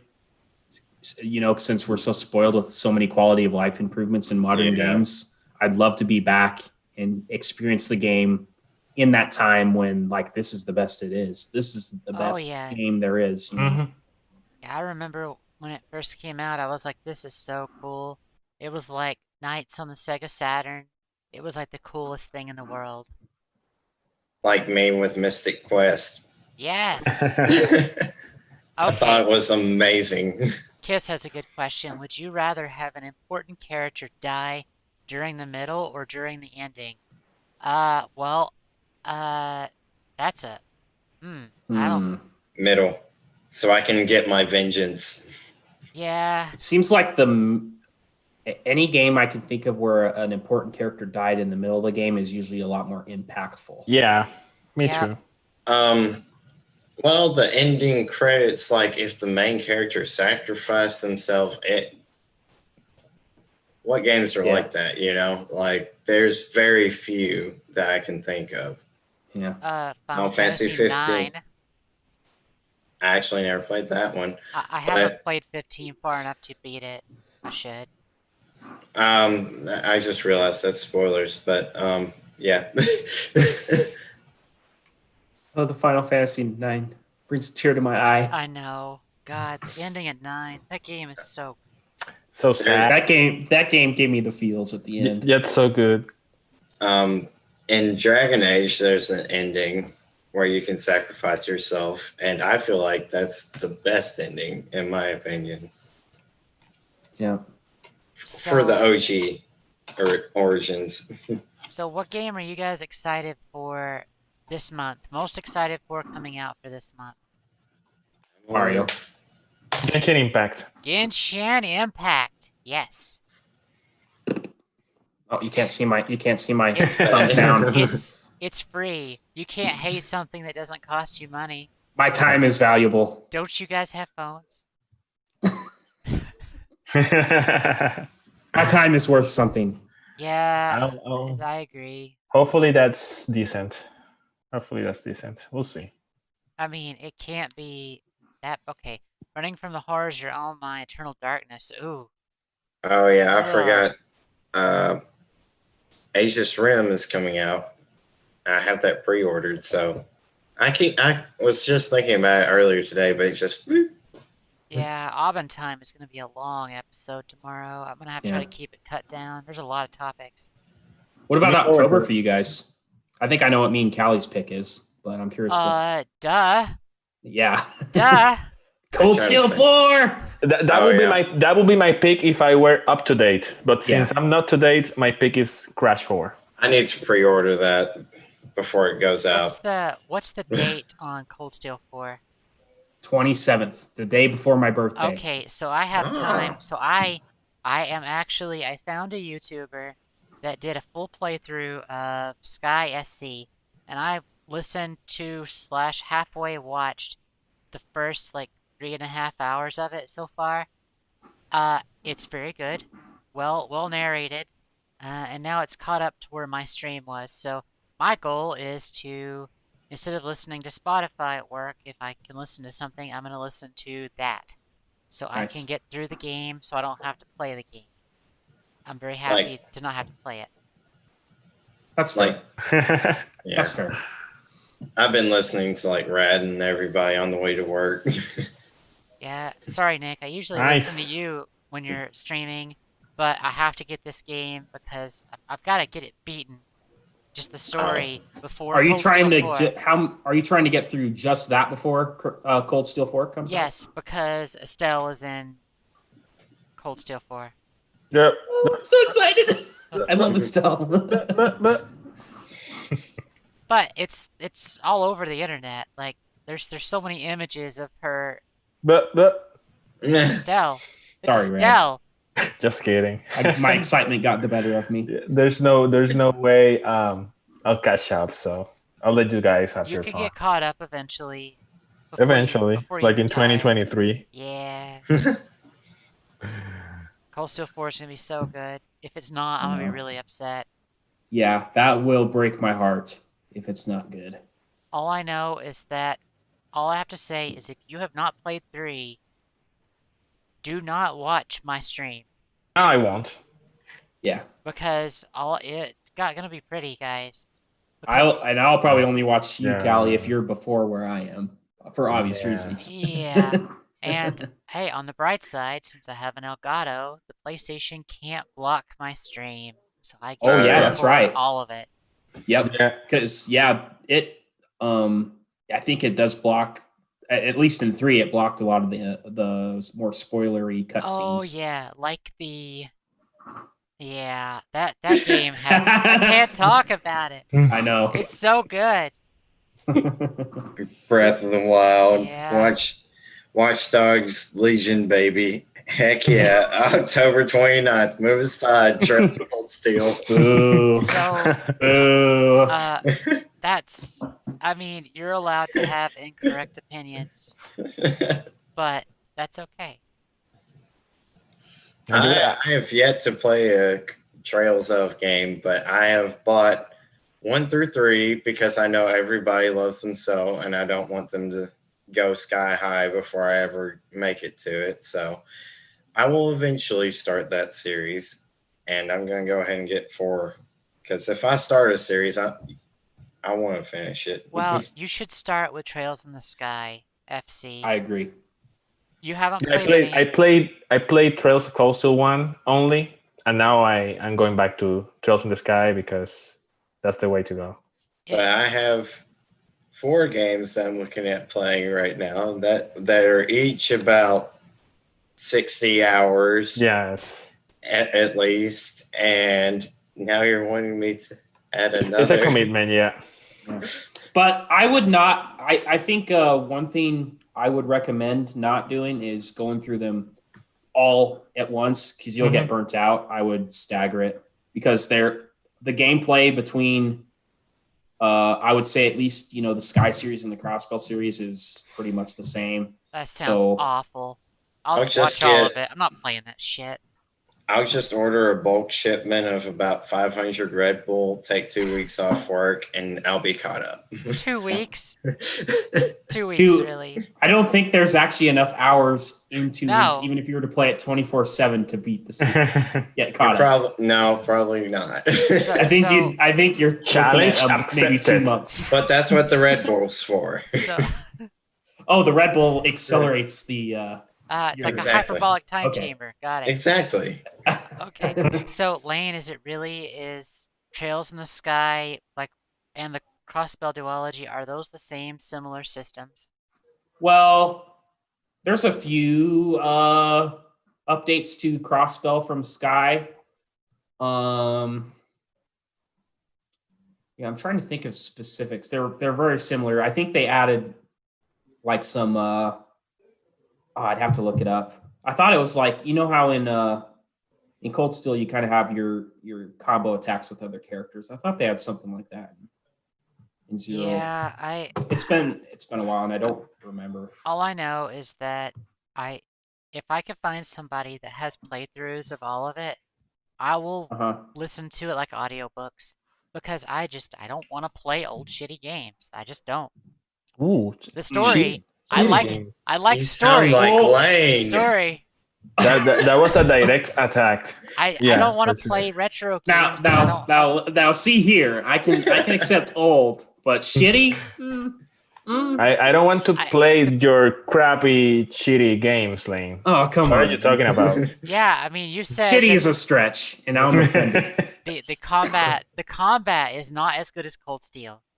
It's like Grandia, though. You love Grandia. How do you not like? I like Grandia Sky? 2. I like Grandia Still, 2. I mean, it's a Grandia battle system. I don't like Grandia 1 that much. It's same. It's like Grandia 2 too. Yeah, okay, well, anyway, the story is amazing. I love the story so far in Sky SC, but the gameplay is not as good. That's it. That's fair. That's fair. I will concede that Cold Steel gameplay is better, but story-wise, Sky shits on Cold Steel. I didn't know, Campanella showed up in CS3, and you guys don't know who it is. Shut up, you're fine. No, it's Ainashi. He's in the chat. Ainashi's here. Hop in, man. Yeah, I'm enjoying the fun. So Campanella actually gets introduced in Sky SC. I was like, what? Let's go. This is so cool. And yeah. Yeah, that's why I really recommend playing the games in release orders, because when you get to Cold Steel and you see all these throwbacks, you're like, oh, I know this guy, or I know this guy, like who he really is, Yeah. Like that. So I know that main characters and stuff do kind of, crap. I miss some of those references. I don't want to. I watched Eric's live stream and then the trailer. I was like, spoilers. Yeah, it's a long series. But yeah, I'll probably Trails in the Sky looks fun to me. it's a great game. I'll probably go back through it and Go right ahead. I would love to hear your thoughts, which team that you're part of. so I might be able. Can I play them all on the Vita? Sky 1 and 2, I believe you can. Yeah. Okay, Sky 1 and 2, yeah. Yeah, Sky 3 is only on PC. Mhm. that's that shouldn't be hard to run on a PC. I might. No, it's not demanding at all. It's not the band, yeah, but yeah. I could play it then. All right. All right, guys. I don't see any more questions. Should we call it a night? Well, a good one. I mean, we have to get something from Einashi. Come on, Ayanashi. Ask us something. Yeah, Yeah, man. you You can can play Sky 3 Evo in English on Vita. Oh, okay. What's Evo? Evo is a sort of a definitive edition, I believe. I think they have well, I think in Japanese versions actually have voice acting. Hmm. Well, I mean, if I can play it on a Yeah. console, I will. Yeah. So, Although one thing the PSP versions don't have, I think, is turbo mode.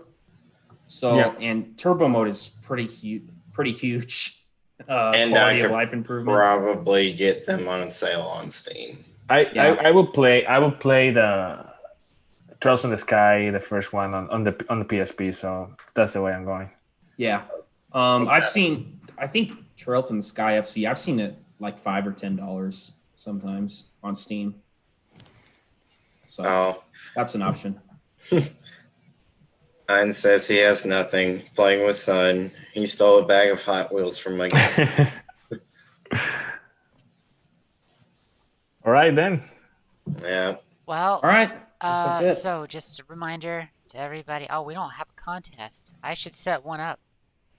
We still have the wonderful 101 Steam key that Hope donated to us. Breath of the Wild donated that. So I should go set up that contest tomorrow morning. And we can have that giveaway on next week's podcast. Awesome. I also have a giveaway that's going on. It's not a great game, but it was part of the Humble Bundle I picked up. So I'm like, hey, here you go.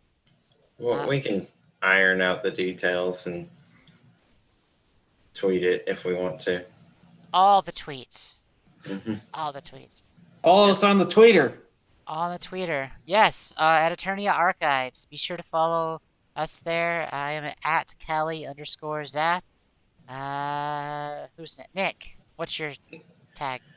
I am Nick Heat Haze Gaming at Heat Haze_gaming. Lane? T Laneanator, LANEANATOR. It's in the description. Just go look. I think that's how I spell. Oh, it's right in front of me in Zoom. I could have just done that. And now she got a modded GameCube. That's so That cool. sounds nice. SD card? Hey, nice. I'm Rad Console Gaming on YouTube and Instagram, and Console Rad on Twitter. Every GameCube game on SD cards. Good God. That sounds fun. Oh. That sounds awesome. So I assume they probably load faster on an SD card. Well, yeah. That's cool. And those discs don't get one scratch and then are useless. Right, yeah. That's amazing. Cool. Spawnwave did that recently. I never understood why they put it on a CD like this big. Because And like, the GameCube has a handle, so you could take it to your friend's house. oh yeah, well, I did kind of forget that. It is like Just the pack it like your smallest- lunchbox. Yeah, Yeah. it was great. I did that, but we played Mario Kart Double Dash all the time. Super Smash Brothers Melee. Oh yeah, Melee was Oh yeah, absolutely I have a good. coworker one time who at my latest job, he's like he's like a huge Melee fan, but he like thinks that playing that game on an HD TV is like a sin. So like he brought in his massive CRT TV and like we put in the back of his truck and we played it in one of the conference rooms. Oh my gosh. He just like he's one of those guys, yeah. Those TVs are so heavy, man. Yeah. We used to do auctions and we couldn't give those things away. Literally. Yeah. Yeah. Well, now you probably could. Everybody wants them. Well, not That's everybody. true. And yeah, now people want them for retro. I got rid of my setups. old one. Wavebird? Good God, Enashi. What's a Wavebird? It's the greatest game controller ever made. It's a wireless GameCube controller from Nintendo. It's first party. Oh wow. Oh yeah, I remember. I have one. That'd be nice to have. And a silver Game Boy Advance player, Enashi. I think that you should like show it on a video. I like to see Those that. are like expensive now, right? Yeah. I think they're like over $100 because Yeah, then it's you not can play cheap. on your TV. That's so It's pretty cool. awesome. That's so cool. I think we used to have one, but Okay. All right, I guess that's all we got for tonight. Thank you everybody for hanging out with us. yeah. It's fun as always. Thanks for the questions. Good stuff. Thank you, guys. Yep. Amazing. Especially for Yeah. the mansion question. We found Enashi. He's right there. Yeah, we found him. Yep, game over. Yeah, it was a great episode, and it is on record that Callie said that Lane doesn't like all cheaty games. So Rude. But Rude. you see, Lane doesn't like ultra old retro games. He only likes kind of retro games. Kind of retro gamer. Like PlayStation. Kind of sort of era. retro games. Like PlayStation and PS2. Yeah, not The that. rest, Yep, he's just a baby. that's okay. He's allowed to be. all right, guys. All right, thanks everybody. See you next week. Thanks for tuning See you in. guys. See ya.